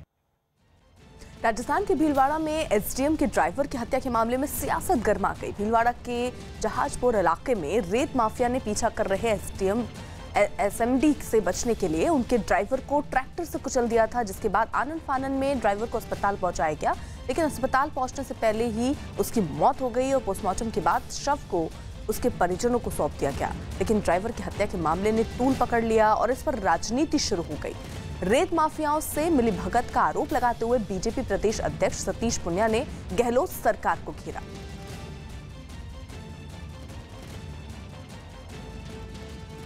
सरकार निश्चित रूप से मुझे लगता है शक के घेरे में है और यही कारण है कि वो कोई ठोस कार्रवाई नहीं कर पा रही। लखनऊ में बीजेपी विधायक नीरज बोरा के घर सीबीआई ने छापेमारी की। सीबीआई ने विधायक से पालना गृह स्कैम में मामले में पूछताछ की और इसके साथ ही सीबीआई ने विधायक की संस्था के बारे में जांच की और उससे संबंधित तमाम दस्तावेज खंगाले। सीबीआई को उनकी एनजीओ के घोटाले में शामिल होने की सूचना मिली थी। श्रमिकों के बच्चों की देखभाल से जुड़ी इस योजना में भारी धांधली सामने आई है। अजीत हमारे साथ जुड़ गए और जानकारी के साथ। अजीत, क्या जानकारी? देखिए, बिल्कुल बीजेपी विधायक है नीरज बोरा, उनके घर सीबीआई ने छापेमारी की और पालना गृह स्कैम मामले में सीबीआई ने उनसे पूछताछ की है। चूंकि जो संस्था है वो विधायक नीरज बोरा की, उनके कई सारे स्कूल चलते हैं। पालना गृह जो घोटाला हुआ, स्कैम हुआ है, उसमें सीबीआई को जानकारी मिली थी कि जो विधायक है नीरज बोरा, उनके एनजीओ शामिल था और कई अफसर उनके जो करीबी थे उस एनजीओ के में शामिल थे। बच्चों की देखभाल की ये योजना थी जो पालना गृह थी, इसमें भारी धांधली हुई थी, लिहाजा बच्चों की देखभाल की इस योजना में गड़बड़ी के आधार पर सीबीआई ने छापेमारी की और विधायक से पूछताछ भी की गई है। सीबीआई के लखनऊ दफ्तर में विधायक से काफी देर तक पूछताछ की गई है और इन पूरे मसले से संबंधित कई सारे कागजात और दस्तावेज भी सीबीआई ने बरामद किए। न्यूजीलैंड में आखिरी कोरोना मरीज के ठीक हो जाने के बाद पूरे देश में लगी सभी पाबंदियां हटा ली गई। वहां की प्रधानमंत्री जसिंडा आर्डर्न ने खुद इसका ऐलान किया, जिसके बाद पहले की ही तरह बाजारों में चहल पहल बढ़ गई। कुछ लोग घूमने निकले तो कुछ दुकानों में खरीदारी करते नजर आए। सड़कों पर भी पहले की ही तरह गाड़ियां दौड़ती हुई दिखाई दी। लॉकडाउन खुलते ही रेस्टोरेंट भी लोगों से भर गए। बाजार खुलने से कारोबारी भी खुश दिखे और उन्होंने अगले कुछ दिनों में सब कुछ सामान्य होने की उम्मीद जताई। न्यूजीलैंड के कोरोना मुक्त होने की जानकारी देने के लिए प्रधानमंत्री ने एक प्रेस कॉन्फ्रेंस की और देश में एक भी कोरोना मरीज नहीं होने का दावा किया। Today there are no active cases in New Zealand. We have tested almost 40,000 people for COVID-19 in the past 17 days and none have tested positive. प्रधानमंत्री ने बताया कि कोरोना वायरस खत्म होने की खुशी में उन्होंने डांस भी किया। हालांकि उन्होंने लोगों से आगे भी इस वायरस से सतर्क रहने की अपील की। We will almost certainly see cases here again. And that is not a sign that we have failed. It is a reality of this virus. Delhi में कोरोना संकट से निपटने के लिए उपराज्यपाल अनिल बैजल के घर पर सर्वदलीय बैठक हुई और इस बैठक में आम आदमी पार्टी से संजय सिंह, बीजेपी से आदेश गुप्ता और कांग्रेस से अनिल चौधरी शामिल हुए और सभी ने उपराज्यपाल अनिल बैजल के सामने अपनी मांग रखी। करीब 2 घंटे तक चली इस बैठक में उपराज्यपाल ने सभी पार्टियों से स्कूल, मॉल और मेट्रो खोलने पर सलाह मांगी। यही नहीं, उन्होंने आम आदमी पार्टी से कोरोना के बढ़ते केस के मद्देनजर दिल्ली सरकार का प्लान पूछा। ये बैठक दिल्ली के उपराज्यपाल अनिल बैजल के उस फैसले के बाद हुई जिसमें उन्होंने दिल्ली के अस्पतालों में केवल राजधानी के लोगों के इलाज पर दिए गए केजरीवाल सरकार के फैसले को पलट दिया था। यही वजह रही कि बैठक खत्म होने के बाद आम आदमी पार्टी के तेवर तीखे दिखे और पार्टी नेता संजय सिंह ने उपराज्यपाल को इसी मुद्दे पर घेरा। एक भी बात का जवाब एलजी महोदय के पास नहीं था कि आपने दिल्ली के लोगों के हित में जो फैसला लिया गया था उसको बदला कैसे। क्या आपके पास कोई सर्वे की रिपोर्ट थी? कैसे आप बेड का इंतजाम करेंगे, कैसे ऑक्सीजन का करेंगे, कैसे? करीब 2.5 महीने के लॉकडाउन के दौरान भारत बांग्लादेश बॉर्डर पर बीएसएफ के जवानों ने भारी मात्रा में तस्करी की जाने वाली दवा जब्त की। बीएसएफ के अधिकारियों ने बताया कि लॉकडाउन के दौरान भारत बांग्लादेश सीमा पर फेंसिडिल नाम के कफ सिरप की करीब 1.25 करोड़ रुपए की खेप बरामद की गई, जिसका इस्तेमाल नशे के लिए किया जाता है। ये वो दवा है जिसे भारत से तस्करी के जरिए बांग्लादेश भेजने की कोशिश की गई थी और बीएसएफ के जवानों की आंखों में धूल झोंकने के लिए कई तरीके भी अपनाए गए थे। बताया गया कि कभी बांस के डंडों के बीच दवा की शीशियां छिपाई गईं, तो कभी मोटरसाइकिल की पेट्रोल की टंकी में छिपा कर रखी गई, लेकिन बीएसएफ के जवानों की मुस्तैदी ने तस्करों के मंसूबे नाकाम कर दिए। हमने बहुत ज़्यादा मात्रा में फेंसिडिल पिछले दिनों बॉर्डर से पकड़ी है और ये स्मगलर्स की एकदम से एक बेचैनी है कि वो पूरा प्रयास कर रहे हैं लेकिन उनको कामयाबी नहीं मिल रही है। जम्मू कश्मीर की शोपियां में सुरक्षा बल और आतंकियों के बीच मुठभेड़ चल रही है। सुरक्षा बल ने मुठभेड़ में 3 आतंकियों को मार गिराया है। आतंकियों से मुठभेड़ अभी जारी है। पिछले 4 दिनों में आतंकियों से सुरक्षा बल की तीसरी मुठभेड़ है और सुरक्षा बल ने पिछले 4 दिन में अब तक 11 आतंकियों को मार गिराया है। सुरक्षा बल ने 7 जून को 5 और 8 जून को 4 आतंकियों को मार गिराया था, जिनमें हिज्ब का कमांडर फारूक अहमद भट्ट उर्फ नाली भी शामिल था। पिछले 2 हफ्तों में सुरक्षा बल जम्मू कश्मीर में 24 आतंकियों को ढेर कर चुका है, जिनमें आतंकी संगठन के 6 टॉप कमांडर भी शामिल हैं। तो पिछले 4 दिनों में अब तक 11 आतंकी ढेर किए गए हैं। 7 जून 2020 को 5 आतंकी ढेर किए गए थे, वहीं 8 जून 2020 को 4 आतंकी जो हैं वो ढेर किए गए थे और आज जो जानकारी मिल रही है 2 आतंकी फिलहाल ढेर हुए हैं।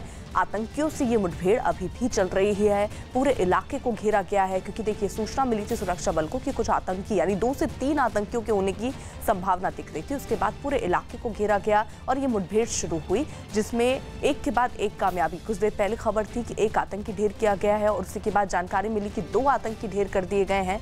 तो ये पिछले 4 दिन में अगर हम देखें तो शोपियां में ये तीसरी मुठभेड़ हो रही है। और शोपियां में पिछले 4 दिनों में अब तक 12 आतंकी ढेर कर दिए गए हैं, मार गिराए गए हैं। और पिछले 2 हफ्ते का अगर जिक्र करें तो अब तक 25 आतंकी जो हैं वो मार गिराए गए हैं।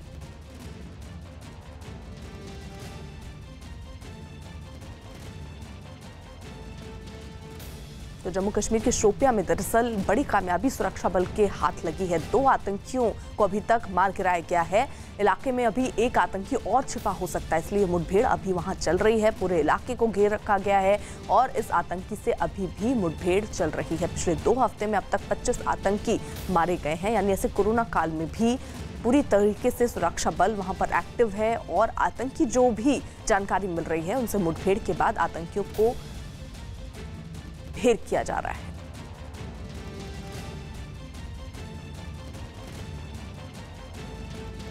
रिफत अब्दुल्ला हमारे साथ हमारे सहयोगी इस वक्त जुड़ चुके हैं। रिफत, कितने आतंकियों के होने की जानकारी मिली थी? देखिए, जिस तरीके से ये encounter early in the morning शुरू हुआ, अभी में खबर आ रही है कि 3 मिलिटेंट मारे गए इस एनकाउंटर में। इससे पहले खबर आई थी कि 2 बॉडीज रिकवर हुई हैं, हालांकि तीसरी बॉडी अभी रिकवर नहीं हुई है, लेकिन इन्फॉर्मेशन ये आ रही है कि 3 मिलिटेंट वहां पे छुपे थे और 3 मिलिटेंट मारे गए हैं। और जिस तरीके से पहले भी मैंने बताया कि ये तीसरा एनकाउंटर है शोपियां डिस्ट्रिक्ट में पिछले 5 दिनों में। और पहले एनकाउंटर में जो है उसमें 5 मिलिटेंट मारे गए थे, दूसरे एनकाउंटर में 4 मिलिटेंट मारे गए थे और आज जो एनकाउंटर हुआ अभी तक 3 मिलिटेंटों के मारे जाने की खबर है। तो कुल मिला के अब 12 मिलिटेंट मारे जा चुके हैं 4 दिनों में, क्योंकि 7 तारीख को भी एनकाउंटर हुआ, 8 तारीख को भी और आज 10 तारीख है, आज भी एनकाउंटर हुआ शोपियां डिस्ट्रिक्ट में। और कुल मिला के पिछले 2 महीने में तकरीबन 53 यानी 53 मिलिटेंट्स मारे जा चुके हैं। दिल्ली के नजफगढ़ में व्यापारियों के एक संगठन ने मंदिरों को सैनिटाइज करने का जिम्मा उठाया। सरकार की ओर से मंदिर खोलने की इजाजत मिलने के बाद व्यापार मंडल ने मंदिरों को सैनिटाइज करने की पहल की और इसी अभियान के तहत मंदिरों में सैनिटाइजेशन का काम तेज कर दिया गया और एक आदमी मंदिर के कोने कोने में छिड़काव करता नजर आया। इस दौरान मंदिरों के फर्श और दीवारों को अच्छी तरह से सैनिटाइज किया गया। बताया गया कि कोरोना से बचाव के लिए 5 जून से ही मंदिरों की साफ सफाई और छिड़काव का काम शुरू कर दिया गया था। सारे मंदिरों को लगभग सैनिटाइज करा दिया है। 25 के करीब मंदिरों को 2 दिन से एक अभियान चला के सैनिटाइज किया गया है। ये भी बताया गया कि मंदिरों को सैनिटाइज करने के बाद आसपास के इलाकों में भी छिड़काव किया जाएगा। असम के तिनसुकिया में तेल के कुएं में आग लगने से पूरे इलाके में हड़कंप मच गया। तेल के इसी कुएं में 27 मई को विस्फोट हुआ था और पिछले 14 दिनों से गैस का रिसाव हो रहा था, जिसे बंद करने की लगातार कोशिश की जा रही थी। लेकिन गैस का रिसाव बंद होने से पहले ही तेल के कुएं में एक बार फिर आग भड़क गई। आग इतनी भीषण थी कि उसकी लपटें 2 किलोमीटर दूर से ही आसमान में कई फीट ऊपर उठती दिखाई दी, जबकि उससे निकलने वाला काला धुआं पूरे इलाके में तेजी से फैलता नजर आया। लोगों की मुश्किलें तब और बढ़ गईं जब आग ने आसपास के इलाके को अपनी चपेट में लेना शुरू कर दिया। यही नहीं, तेजी से फैलती हुई आग कुछ मकानों के पास भी पहुंच गई, जिसके बाद मकानों में रहने वाले लोगों को निकालकर सुरक्षित जगहों पर भेज दिया गया। इस घटना की खबर मिलते ही फायर ब्रिगेड की कई टीमें वहां पहुंचकर आग बुझाने में जुट गईं। दिल्ली में पिछले 24 घंटे में 1366 कोरोना मरीज बढ़ने के बाद आंकड़ा 31,000 को पार कर गया है। पिछले 24 घंटे में दिल्ली में कोरोना से 7 मरीजों की मौत हुई, जिसके बाद दिल्ली में कोरोना से मरने वालों की संख्या बढ़कर 905 हो गई है। कोरोना संकट के बीच संसद के मॉनसून सत्र का पेज भी उलझ गया है, जिस पर राज्यसभा के सभापति वेंकैया नायडू और लोकसभा के स्पीकर ओम बिरला की बैठक हुई। सूत्रों के मुताबिक लोकसभा और राज्यसभा में सोशल डिस्टेंसिंग के साथ ही संसद सत्र बुलाना होगा, क्योंकि दोनों सदनों में इतनी जगह नहीं है कि सांसदों, अधिकारियों और कर्मचारियों को उचित दूरी पर बैठाया जा सके। बताया गया कि सोशल डिस्टेंसिंग के साथ राज्यसभा में 245 सांसदों के स्थान पर सिर्फ 60 सांसद ही बैठ सकते हैं, जबकि लोकसभा और संसद के सेंट्रल हॉल में भी 100 से ज्यादा सांसद नहीं बैठ सकते। ऐसे में संसद भवन के नजदीक ही विज्ञान भवन में मॉनसून सत्र बुलाने पर भी विचार किया गया, लेकिन वहां भी लोकसभा के 545 और राज्यसभा के 245 सदस्यों के बैठने की जगह नहीं है। विज्ञान भवन या संसद के सेंट्रल हॉल में संसद की कार्यवाही के साथ अनुवाद करने की सुविधा भी नहीं है। इसलिए अंतिम विकल्प के तौर पर अब वर्चुअल संसद सत्र यानी वीडियो कॉन्फ्रेंसिंग के जरिए मॉनसून सत्र बुलाने पर विचार किया जा रहा है। हालांकि इसके लिए नियमों में बदलाव करना होगा। प्रियंका गांधी ने यूपी में शिक्षक भर्ती से जुड़ी प्रतियोगियों को मदद का भरोसा दिया। कांग्रेस महासचिव प्रियंका गांधी ने यूपी में शिक्षक भर्ती से जुड़े प्रतियोगियों से वीडियो कॉन्फ्रेंसिंग के जरिए बात की और उन्हें मदद का भरोसा दिया।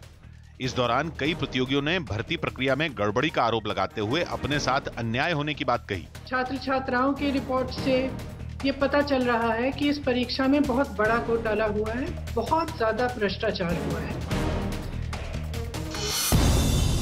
लखनऊ में कोरोना वायरस की वजह से एक सीनियर डॉक्टर की मौत हो गई। अंबेडकर नगर के जिला अस्पताल में काम करने वाले डॉक्टर को कोरोना वायरस रिपोर्ट पॉजिटिव आने के बाद लखनऊ में भर्ती कराया गया था।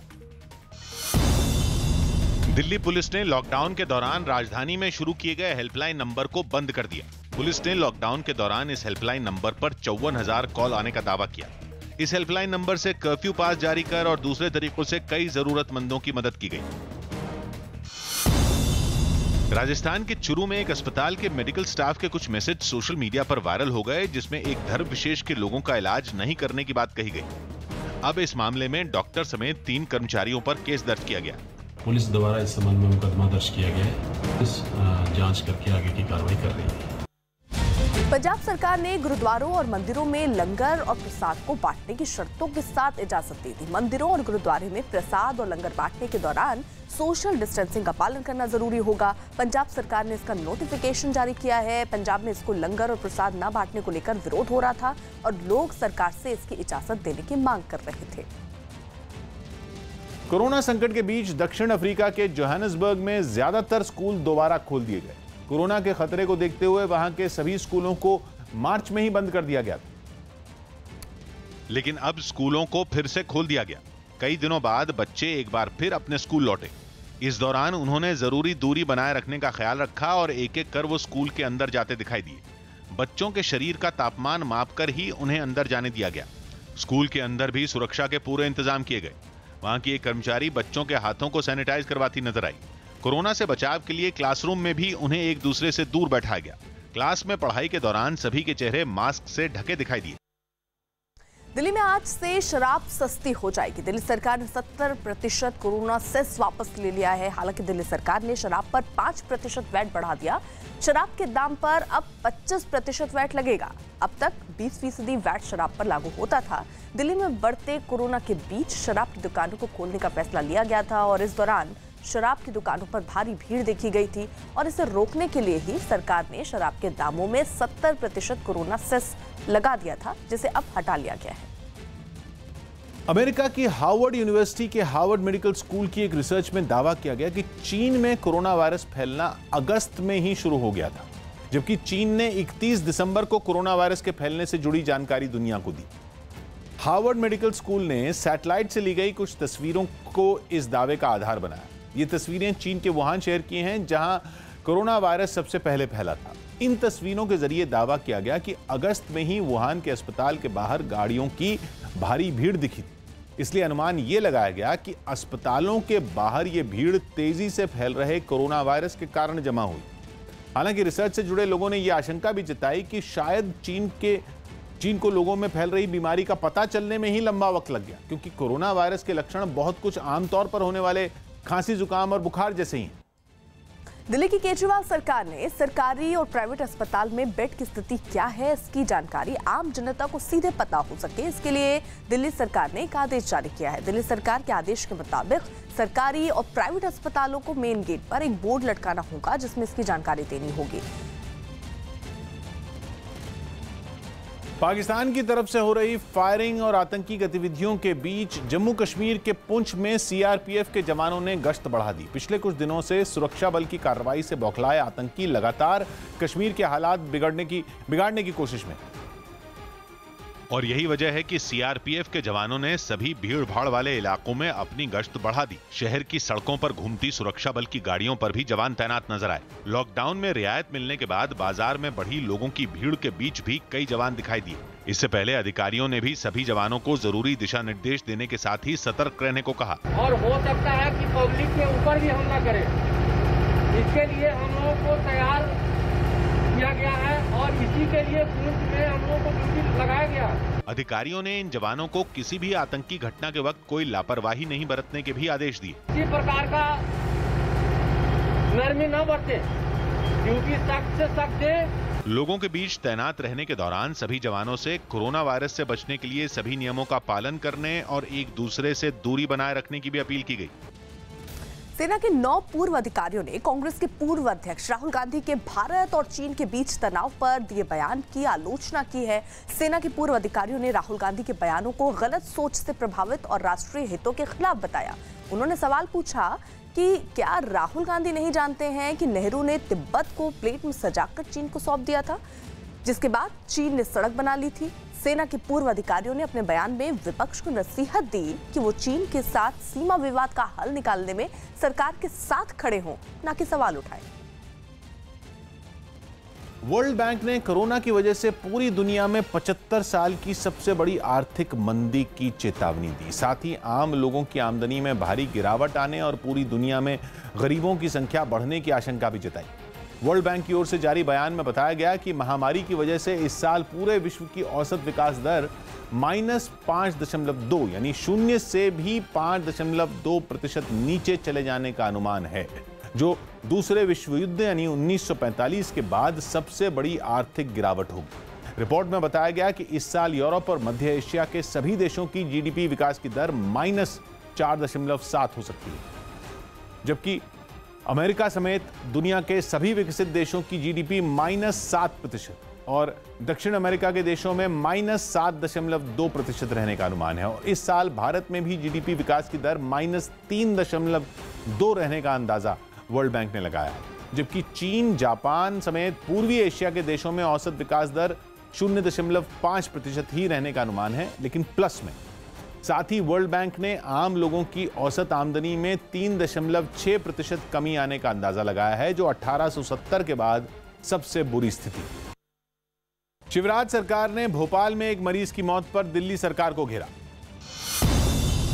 भोपाल में एक कोरोना वायरस के मरीज की मौत के बाद परिवार ने आरोप लगाया कि दिल्ली के कुछ अस्पतालों ने उसका इलाज नहीं किया, जिसके बाद मरीज को भोपाल लाया गया। इस मामले में मध्य प्रदेश सरकार ने दिल्ली सरकार को घेरा। सिर्फ टीवी के माध्यम से, सिर्फ अपने भाषणों के माध्यम से इलाज करना चाहते हैं, ठीक करना चाहते हैं, अच्छा नहीं है। दुखद है, उसकी मौत पर अत्यधिक पीड़ा है। दिल्ली के पास हरियाणा के फरीदाबाद से पुलिस ने 100 करोड़ से ज्यादा की धोखाधड़ी के आरोप में एक आदमी को गिरफ्तार कर लिया। कैंडी बाबा नाम से पहचान बनाने वाले आरोपी राजेश की पुलिस को 2018 से तलाश थी। अपने श्रद्धालुओं को कैंडी बांटने की वजह से आरोपी का नाम कैंडी बाबा पड़ गया था। ये लगभग 2 साल से फरार चल रहा था और करीबन 100 करोड़ के नियर इसने फ्रॉड किया हुआ है। देश भर में कोरोना वायरस के सबसे ज्यादा प्रभावित 50 जिलों में निगरानी के लिए केंद्र सरकार ने अपनी टीमें तैनात कर दी। जिन राज्यों में ये टीमें बनाई गईं, उनमें दिल्ली, पश्चिम बंगाल और महाराष्ट्र भी शामिल है। कर्नाटक की 7 विधान परिषद सीटों के लिए 29 जून को मतदान होगा और उसी दिन शाम को मतों की गिनती की जाएगी। कंगना रनौत की टीम की ओर से सोशल मीडिया पर एक वीडियो शेयर किया गया, जिसमें कंगना मनाली के अपने घर में पियानो बजाती नजर आई।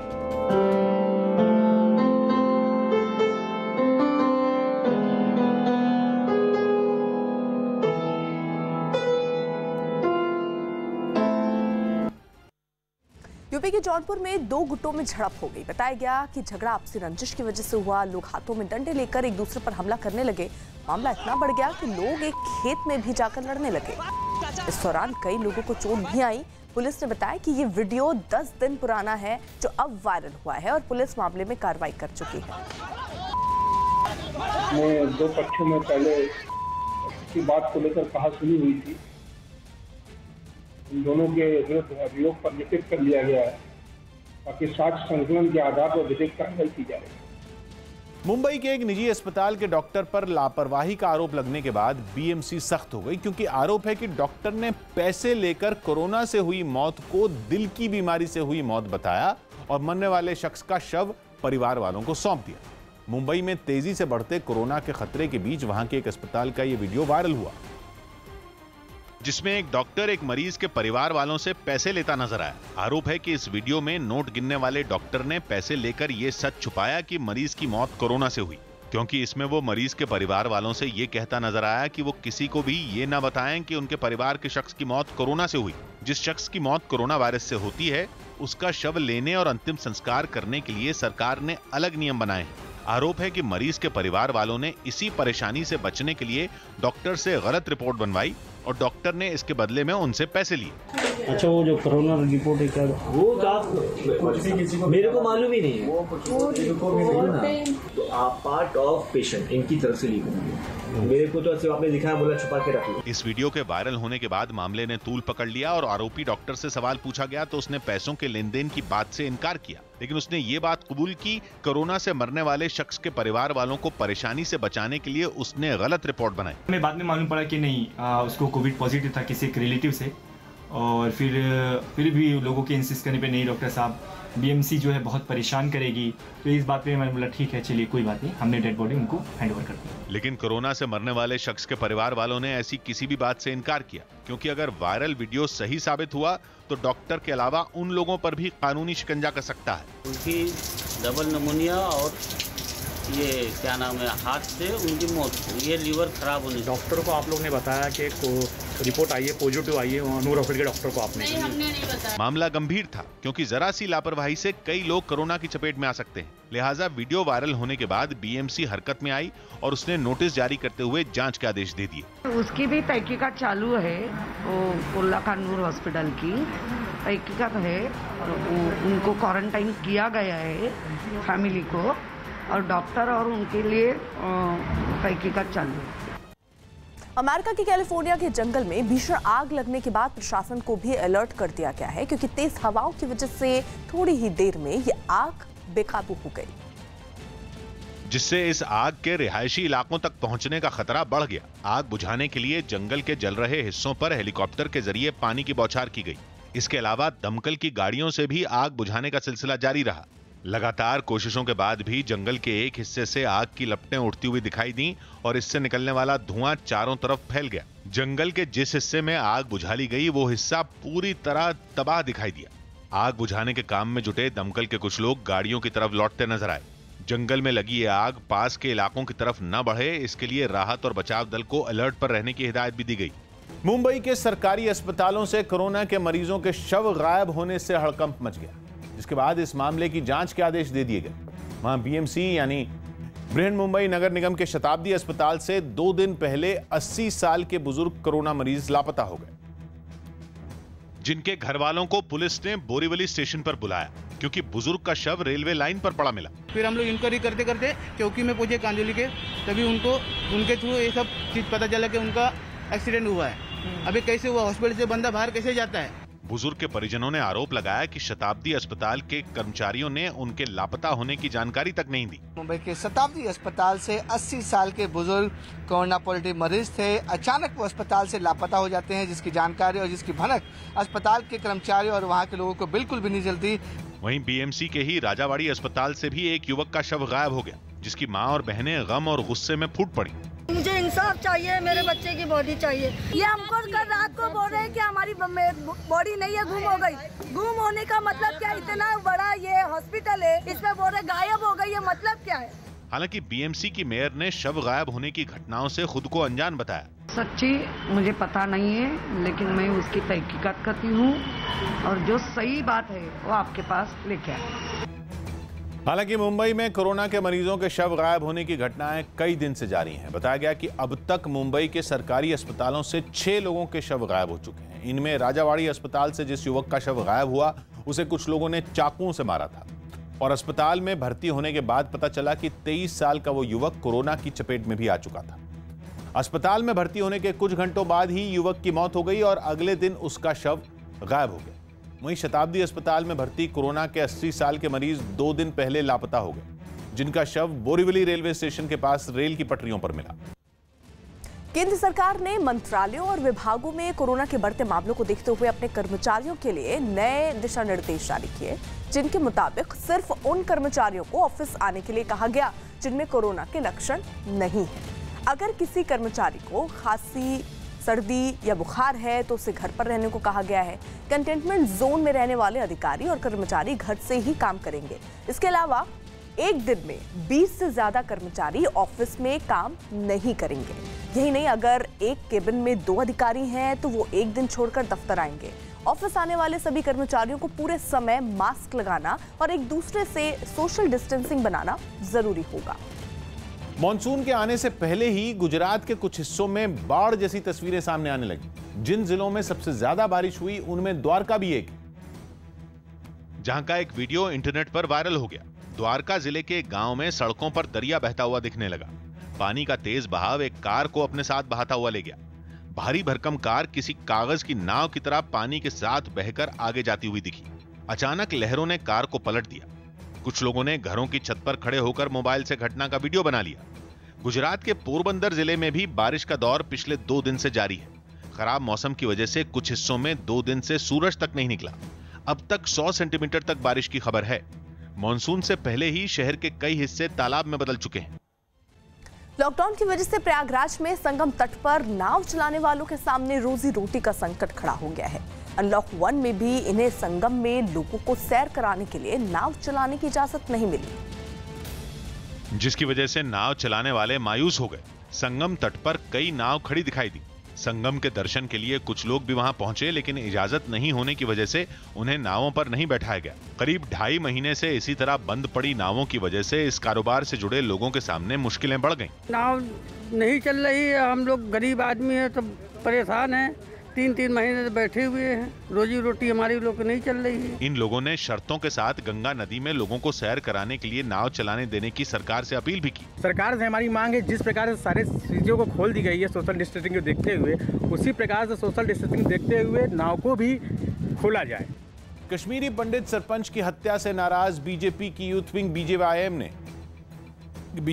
के कार्यकर्ताओं ने जम्मू में पाकिस्तान के खिलाफ प्रदर्शन किया और इमरान खान का पुतला जलाया। एक दिन पहले कश्मीर के अनंतनाग में आतंकवादियों ने कश्मीरी पंडित सरपंच अजय पंडिता की गोली मारकर हत्या कर दी, जिसके अगले दिन बीजेपी की यूथ विंग बीजेवाईएम के कार्यकर्ता सड़क पर उतर आए और उन्होंने पाकिस्तान के खिलाफ मोर्चा खोल दिया।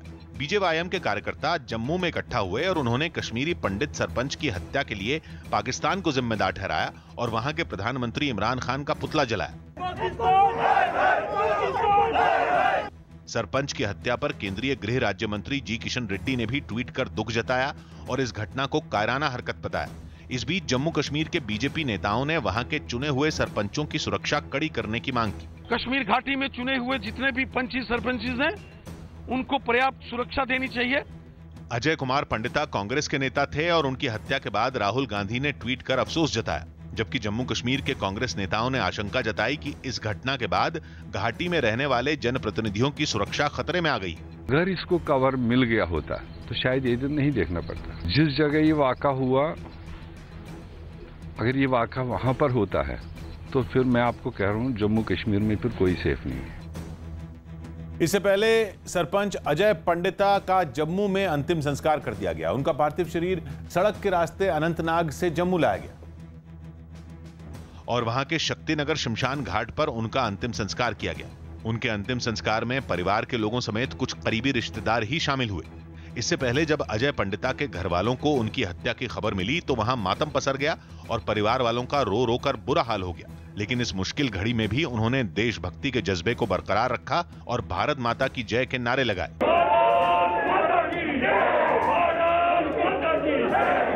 इतना ही नहीं, अजय पंडिता के पिता ने अपने बेटे की बहादुरी पर गर्व जताया और 2 टूक कहा कि उनके हिम्मत वाले बेटे से डरकर आतंकवादियों ने उस पर पीठ पीछे वार किया। इसको गोलियां दो, पीछे से लगाइए, आप आगे से नहीं इसके क्योंकि ये काफी बहादुर था, आगे से इस पर अटैक नहीं कर सके, पीछे से इसको अटैक किया है। पिछले 17 साल में ऐसा पहली बार हुआ है जब आतंकवादियों ने घाटी में किसी कश्मीरी पंडित की हत्या की है। मुरादाबाद में एक बीजेपी पार्षद पर जुलूस के दौरान नियमों को तोड़ने का आरोप लगा। ये जुलूस नगर निगम के सदस्यों को शपथ दिलाने के बाद निकाला गया, जिसमें खुद बीजेपी पार्षद शशि किरण भी शामिल हुई। पार्षद के साथ जुलूस में शामिल दूसरे लोग भी कोरोना वायरस के खतरे से अनजान दिखे और किसी ने भी एक दूसरे से दूरी बनाए रखने पर ध्यान नहीं दिया। शहर के अलग अलग इलाकों से गुजरते इस जुलूस में कई महिलाएं भी शामिल हुई, जबकि कई लोग सोशल डिस्टेंसिंग की परवाह किए बिना पार्षद को फूलों की माला पहनाते हुए भी नजर आए। कुछ महिलाएं तो बिना मास्क लगाए भीड़ के बीच खड़ी दिखाई दी और खुद पार्षद ने भी महामारी से बचाव के लिए कोई एहतियात नहीं बरते।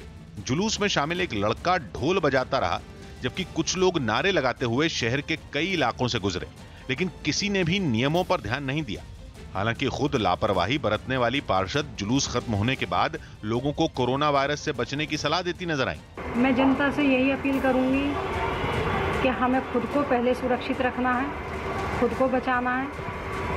अगर हमने खुद को बचा लिया तो हमने देश को बचा लिया। इससे पहले इन पार्षदों को शपथ दिलाते वक्त भी नियमों का किसी ने ध्यान नहीं रखा। सभी पार्षदों ने एक दूसरे के बिल्कुल पास खड़े होकर एक साथ शपथ ली। चीन के साथ चल रहे सीमा विवाद से जुड़ी अहम खबर आई।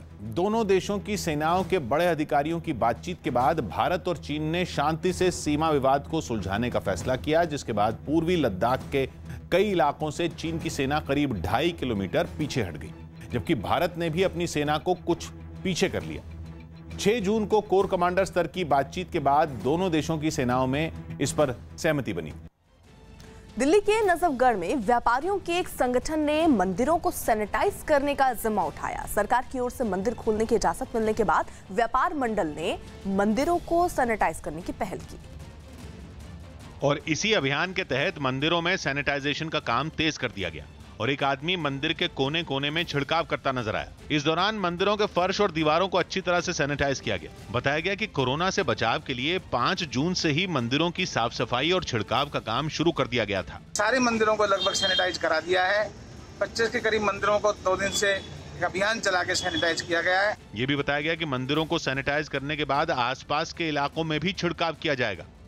मेक्सिको की राजधानी मेक्सिको सिटी में पुलिस के खिलाफ लोग सड़कों पर उतर आए। आरोप है कि कुछ दिनों पहले वहां पर हुए एक प्रदर्शन में कुछ पुलिस वालों ने एक प्रदर्शनकारी की बड़ी बेरहमी से पिटाई कर दी थी, जिसके विरोध में लोग सड़कों पर उतर आए और तोड़फोड़ करने लगे। उनके रास्ते में जो कुछ भी आया उसे वो तहस नहस करते चले गए। कई बस स्टॉप को भी उन्होंने निशाना बनाया और वहां पर भी जमकर तोड़फोड़ की। इसके बाद प्रदर्शनकारी एक इमारत के पास पहुंचे और उसमें लगे शीशे को तोड़ने लगे। सड़क किनारे बनी कई दुकानों को भी उन्होंने नुकसान पहुंचाया। भीड़ में शामिल कुछ लोग एक दुकान में लगे सीसीटीवी कैमरे को भी तोड़ते नजर आए। हंगामा बढ़ने पर पुलिस ने भी सख्ती दिखाई और भीड़ को खदेड़ने के लिए उन पर आंसू गैस का इस्तेमाल किया। सड़क पर प्रदर्शन कर रहे लोगों पर इस कार्रवाई का कोई असर होता नहीं दिखा और वो पुलिस के विरोध में हंगामा करते रहे। दिल्ली में कोरोना संकट से निपटने के लिए उपराज्यपाल अनिल बैजल के घर पर सर्वदलीय बैठक हुई और इस बैठक में आम आदमी पार्टी से संजय सिंह, बीजेपी से आदिश गुप्ता और कांग्रेस से अनिल चौधरी शामिल हुए और सभी ने उपराज्यपाल अनिल बैजल के सामने अपनी मांग रखी। करीब 2 घंटे तक चली इस बैठक में उपराज्यपाल ने सभी पार्टियों से स्कूल, मॉल और मेट्रो खोलने पर सलाह मांगी। यही नहीं, उन्होंने आम आदमी पार्टी से कोरोना के बढ़ते केस के मद्देनजर दिल्ली सरकार का प्लान भी पूछा। ये बैठक दिल्ली के उपराज्यपाल अनिल बैजल के उस फैसले के बाद हुई जिसमें उन्होंने दिल्ली के अस्पतालों में केवल राजधानी के लोगों के इलाज पर दिए गए केजरीवाल सरकार के फैसले को पलट दिया था। यही वजह रही कि बैठक खत्म होने के बाद आम आदमी पार्टी के तेवर तीखे रहे और पार्टी नेता संजय सिंह ने उपराज्यपाल को इसी मुद्दे पर घेरा। एक भी बात का जवाब एलजी महोदय के पास नहीं था कि आपने दिल्ली के लोगों के हित में जो फैसला लिया गया था उसको बदला कैसे। क्या आपके पास कोई सर्वे की रिपोर्ट थी? कैसे आप बेड का इंतजाम करेंगे, कैसे ऑक्सीजन का करेंगे, कैसे? वहीं दिल्ली में पिछले 24 घंटे में 1300 से ऊपर मामले सामने आए हैं। 31,000 के पार इसी के साथ कुल आंकड़े हो गए हैं। पिछले 24 घंटे में कोरोना से दिल्ली में 7 मरीजों की मौत भी हुई है, जिसके बाद दिल्ली में कोरोना से मरने वालों की संख्या बढ़कर 905 हो गई है। सुप्रीम कोर्ट के आदेश के बाद भी दिल्ली से लगने वाली यूपी की सीमाओं पर ट्रैफिक जैम कम नहीं हो रहा। यूपी पुलिस बिना पास के किसी को भी दिल्ली से यूपी में आने की इजाजत नहीं दे रही। इसीलिए रोज की तरह दिल्ली और गाजियाबाद की सीमा पर लंबा जैम लगा रहा। बैरिकेडिंग लगाकर पुलिस वाले तैनात रहे और दिल्ली से आने वाले हर शख्स की जांच करते रहे। बिना पास के दिल्ली से आने वालों को लौटा दिया गया। गाजियाबाद पुलिस लगातार कोशिश कर रही है कि दिल्ली से गाजियाबाद या यूपी जाने वाले लोगों के पास जरूर चेक किया जाए। यही हाल दिल्ली और नोएडा के बॉर्डर पर भी रहा। दिल्ली और नोएडा को जोड़ने वाले डीएनडी फ्लाईवे की 3 लेन खोली गईं और हर लेन पर पुलिस वाले लोगों की जांच के लिए तैनात रहे। जैसा कि आप देख रहे हैं कि बिना पास के हम किसी को अलाउ नहीं कर रहे हैं। जिनके पास पास है वो जा रहे हैं, जिनके पास पास नहीं उनको वापस कर रहे हैं। हालांकि दिल्ली के बॉर्डर खोले जा चुके हैं और दिल्ली में दाखिल होने वाले पर कोई रोक नहीं है। इस बीच हरियाणा के गृह मंत्री अनिल विज ने दिल्ली से लगी सीमाओं को एक बार फिर बंद करने के संकेत दिए। 1 हफ्ते पहले ही हरियाणा सरकार ने दिल्ली से लगी सीमाओं से पाबंदी हटाई थी। पर दोबारा बॉर्डर सील करने के बारे में सोचा जाए? नहीं, वो हम स्थिति पर नजर रखे हुए हैं। अगर कोई ऐसी सिचुएशन आएगी तो हम विचार करेंगे। एक दिन पहले अमित शाह पर ट्विटर के जरिए निशाना साधने वाले कांग्रेस के पूर्व अध्यक्ष राहुल गांधी ने इस बार रक्षा मंत्री राजनाथ सिंह पर हमला किया। राहुल गांधी के अमित शाह पर कटाक्ष के बाद राजनाथ ने कांग्रेस की हालत कमजोर होने का दावा किया था और अब इस पर राहुल ने पलटवार करते हुए फिर चीन से जुड़े विवाद को मुद्दा बनाया और पूछा कि क्या लद्दाख में चीन ने भारतीय क्षेत्र पर कब्जा कर लिया है। राहुल के ट्वीट पर बीजेपी ने उन्हें अपनी सेना और सरकार पर भरोसा रखने की नसीहत दी। चाइना जो दुष्प्रचार कर रहा है, उस दुष्प्रचार का शिकार न राहुल गांधी जी को होना चाहिए, न उनको दूसरे को इसके दुष्प्रचार का शिकार बनाना चाहिए। हमें पूरी तरह अपनी सेना पर, अपने सरकार पर भरोसा करते हैं। राहुल जी को भी अपनी सेना और सरकार पर भरोसा करना चाहिए। कोलकाता में बीजेपी नेता सब्यसाची दत्ता पर हुए हमले के खिलाफ पार्टी के महिला मोर्चा ने प्रदर्शन किया। एक दिन पहले बीजेपी नेता के साथ विधाननगर इलाके में धक्का मुक्की की गई, जिससे नाराज पार्टी की महिला मोर्चा से जुड़ी कुछ महिलाएं सड़क पर उतर आईं और प्रदर्शन करने लगीं। हाथों में पोस्टर और बैनर लिए इन महिलाओं ने पहले तो खड़े होकर विरोध जताया, लेकिन थोड़ी देर में ये सड़क पर आकर बैठ गईं और नारेबाजी करने लगीं। लेकिन पाबंदियों की वजह से पुलिस ने उन्हें ऐसा करने से रोक दिया और प्रदर्शन करने पहुंची महिलाओं को घेर लिया। पुलिस वालों ने पहले तो उन्हें हटाने की कोशिश की, लेकिन वो नहीं मानी तो उन्हें जबरन गाड़ी में बैठाना शुरू कर दिया। कोलकाता के हाजरा में बीजेपी की महिला मोर्चा की सदस्यों को पुलिस यहाँ पर डिटेन कर रही है। ये महिलाएं यहाँ पर प्रोटेस्ट कर रही हैं। महिलाओं ने बीजेपी नेता सब्यसाची दत्ता के साथ एक दिन पहले धक्का मुक्की करने वालों पर कार्रवाई की मांग की। हम लोग का जो लीडर है सब्यसाची दत्ता, बदतमीजी किया गया उनके साथ, इसके लिए हम लोग प्रोटेस्ट कर रहे हैं। बिहार में चुनाव जैसे जैसे करीब आ रहे हैं, सियासी घमासान भी तेज होता जा रहा है। आरजेडी के नेता तेजस्वी यादव ने ट्वीट करके नीतीश कुमार पर निशाना साधा और मुख्यमंत्री पर कोरोना संकट में जनता की अनदेखी का आरोप लगाया। तेजस्वी यादव ने दावा किया कि बीते 84 दिनों से जनता की सुध लेने नीतीश कुमार अपने घर से बाहर नहीं निकले हैं। तेजस्वी का आरोप है कि नीतीश कोरोना के डर से घर से बाहर नहीं निकल रहे। जिस राज्य का मुखिया 83-84 दिन से नहीं निकला हो, इसका मतलब कहीं न कहीं डर है। तो नेता विरोधी दल ने कहा है कि अगर आपको किसी बात का डर है तो हम भी साथ चलेंगे, लेकिन आप अब निकलिए। आरजेडी के हमले का जवाब देने में जेडीयू ने देरी नहीं की और जेडीयू ने दावा किया कि तेजस्वी यादव अपने गठबंधन के भीतर मचे घमासान से ध्यान हटाने की कोशिश कर रहे हैं। जेडीयू ने नीतीश कुमार के घर से बाहर नहीं निकलने के आरोपों को खारिज कर दिया और दावा किया कि नीतीश कुमार लगातार बैठकों के जरिए जनता के हित में काम कर रहे हैं। इस शासन की रणनीति, जनता की सेवा की रणनीति नीतीश कुमार जी खुद तय कर सकते हैं। कभी घर से समीक्षा बैठक कर सकते हैं, कभी कार्यालय जाकर के कैबिनेट की मीटिंग कर सकते हैं। ये आज़ादी लालू जी को नहीं है। तो तेजस्वी जी ये फर्क अगर नहीं समझ पा रहे हैं, और तेजस्वी जी को स्वीकार कौन कर रहा है? आज जीतन राम मांझी ने कहा कि गठबंधन में कोई नेता तय नहीं है। पाकिस्तान की सेना ने आतंकियों के साथ मिलकर भारत में हमले की बड़ी साजिश रची है। सूत्रों के मुताबिक पाकिस्तान तालिबान से जुड़े आतंकियों के जरिए कश्मीर में बड़े हमले की फिराक में है और इसके लिए 4 आतंकी पाकिस्तान सेना के कैंप में मौजूद हैं, जिनमें तालिबान से जुड़े 2 आतंकी नौशेरा सेक्टर के सामने पाकिस्तानी सेना की देखरेख में हैं। हाल ही में पाकिस्तानी सेना के कई अधिकारियों ने तालिबान से जुड़े आतंकियों को ट्रेनिंग दी थी। खबर है कि कश्मीर में हमले के लिए केजी सेक्टर के सामने एलओसी के पास आतंकियों का जमावड़ा है, जिनमें 7 आतंकी तंगधार इलाके से कश्मीर में घुसपैठ करने की तैयारी में है। यही वजह है कि पाकिस्तान के मंसूबों को नाकाम करने के लिए भारत ने सीमा पर सुरक्षा पहले से ज्यादा कड़ी कर दी। राजस्थान के डिप्टी सीएम सचिन पायलट ने प्रदेश में होने वाले राज्यसभा चुनाव में कांग्रेस उम्मीदवारों की जीत का दावा किया और साथ ही उन्होंने बीजेपी पर 2 उम्मीदवारों को मैदान में उतारकर मामले को उलझाने का आरोप लगाया। भाजपा ने एक और उम्मीदवार खड़ा किया है ताकि चुनाव हो, अनअपोज्ड चुनाव ना हो, लेकिन इस प्रकार भ्रम फैलाकर कुछ हासिल होने वाला नहीं है, ऐसा मानता हूं। वहीं बीजेपी ने सचिन पायलट के आरोपों पर पलटवार किया और कांग्रेस के सभी आरोपों को गलत ठहराया। पिछले 3-4 दिन से मुख्यमंत्री जी इनके जो प्रमुख लोग जो बात कह रहे हैं उसमें ऐसा लगता है कि उनका घर ही कमजोर है, उनको अपनी कमजोरी वो बीजेपी के माथे बढ़ना चाह रहे। कोरोना वायरस का खतरा कम होने के बाद वियतनाम ने बड़े स्तर पर फुटबॉल लीग करवाई।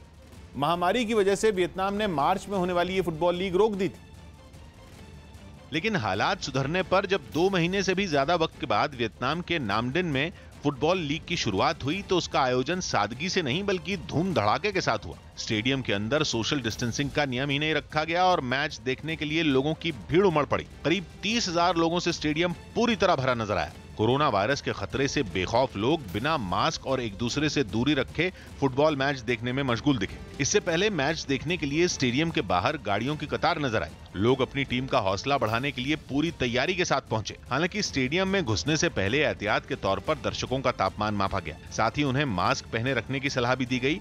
लेकिन स्टेडियम के अंदर घुसने पर लोगों के चेहरों से मास्क उतर गए। इक्का दुक्का दर्शक ही मास्क पहने दिखे।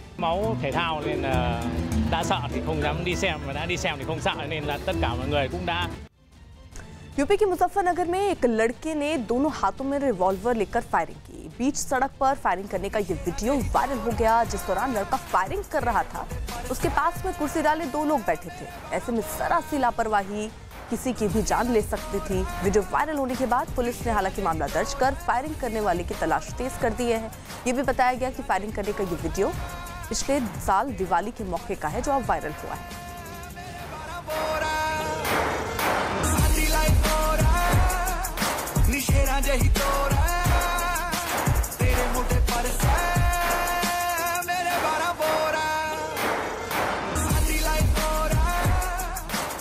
इसमें तत्काल मुकदमा पंजीकृत किया है। आयुष वर्मा नाम के व्यक्ति की पहचान हुई है, जिसे शीघ्र ही पुलिस गिरफ्तार करेगी।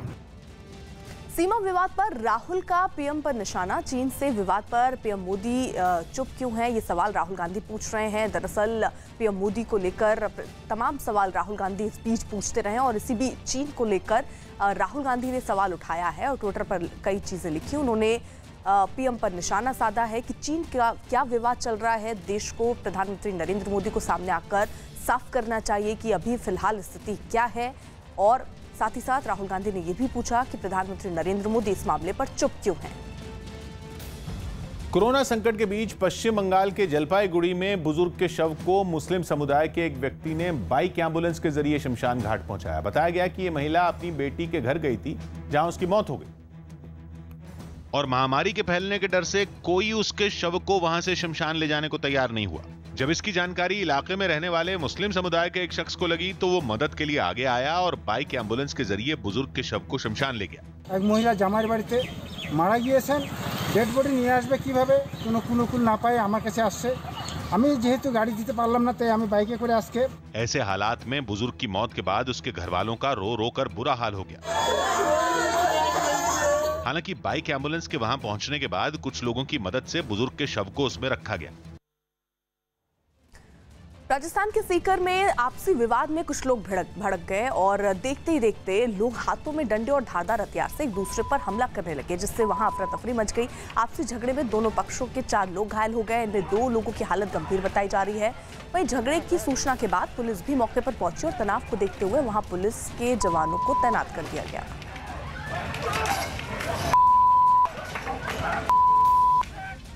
इसी बीच कोरोना पर बड़ी खबर आ रही है तमिलनाडु से। कोरोना की वजह से तमिलनाडु में एक विधायक की मौत हो गई है। कोरोना की वजह से किसी जनप्रतिनिधि की मौत का ये पहला मामला है। बताया जा रहा है कि कोरोना की चपेट में आने के बाद चेन्नई के एक अस्पताल में विधायक का इलाज चल रहा था, जहां उनका सुबह आज निधन हो गया।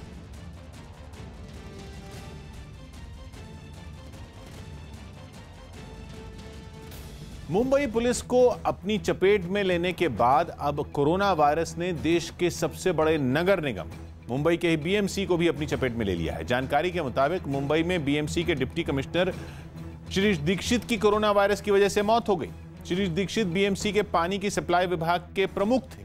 54 साल के शिरीष दीक्षित की कोरोना टेस्ट की रिपोर्ट कुछ दिन पहले ही पॉजिटिव आई थी, जिसके बाद वो घर पर ही क्वारंटीन थे और वहीं उनका इलाज भी किया जा रहा था। केंद्रीय मंत्री गजेंद्र सिंह शेखावत के सामने एक किसान टिड्डियों को लेकर पहुंच गया। राजस्थान के जोधपुर में केंद्रीय जल शक्ति मंत्री गजेंद्र सिंह शेखावत के सामने एक किसान टिड्डियों से भरी बोरी लेकर पहुंच गया और अपनी परेशानी बताई, जिसके बाद गजेंद्र सिंह शेखावत ने टिड्डियों से हुए नुकसान की जानकारी ली और किसानों को मदद का भरोसा भी दिया। मैंने कल जिला कलेक्टर को इस बात के लिए निर्देशित किया है कि ऐसे सारे हुए नुकसान का आकलन करके तुरंत जो है रिपोर्ट करना चाहिए, ताकि इसका लोगों को राहत मिल सके। असम में हाइलाकांडी के पास पानी की एक टंकी में 13 मरे हुए बंदर मिले, जिसके बाद उन्हें जहर देकर मारने की आशंका जताई गई। पंजाब के मानसा में गरीब परिवार की 11वीं की एक छात्रा ने खुदकुशी कर ली। परिवार का दावा है कि स्मार्टफोन नहीं होने की वजह से छात्रा को ऑनलाइन पढ़ाई में काफी दिक्कतें हो रही थी। राज्य में ये मामला सामने आने के बाद सियासत भी गर्मा गई। अगर उसने ऐसी जो है सुसाइड किया है तो मैंने कहा उसकी जांच हो रही है, जांच आ लेने दीजिए सामने, उसके कारणों का पता करेंगे। बिहार के सहरसा में हुए सड़क हादसे में एक आदमी की मौत के बाद अस्पताल पर एम्बुलेंस नहीं देने का आरोप लगा, जिसके बाद परिवार शव को एक ठेले पर रखकर ले गया। न्यूजीलैंड के कप्तान केन विलियमसन ने महेंद्र सिंह धोनी की तारीफ की और बताया कि वो उन चीजों से दूर रहते हैं जो उन्हें परेशान कर सकती हैं। आज की ताजा खबर में इतना ही।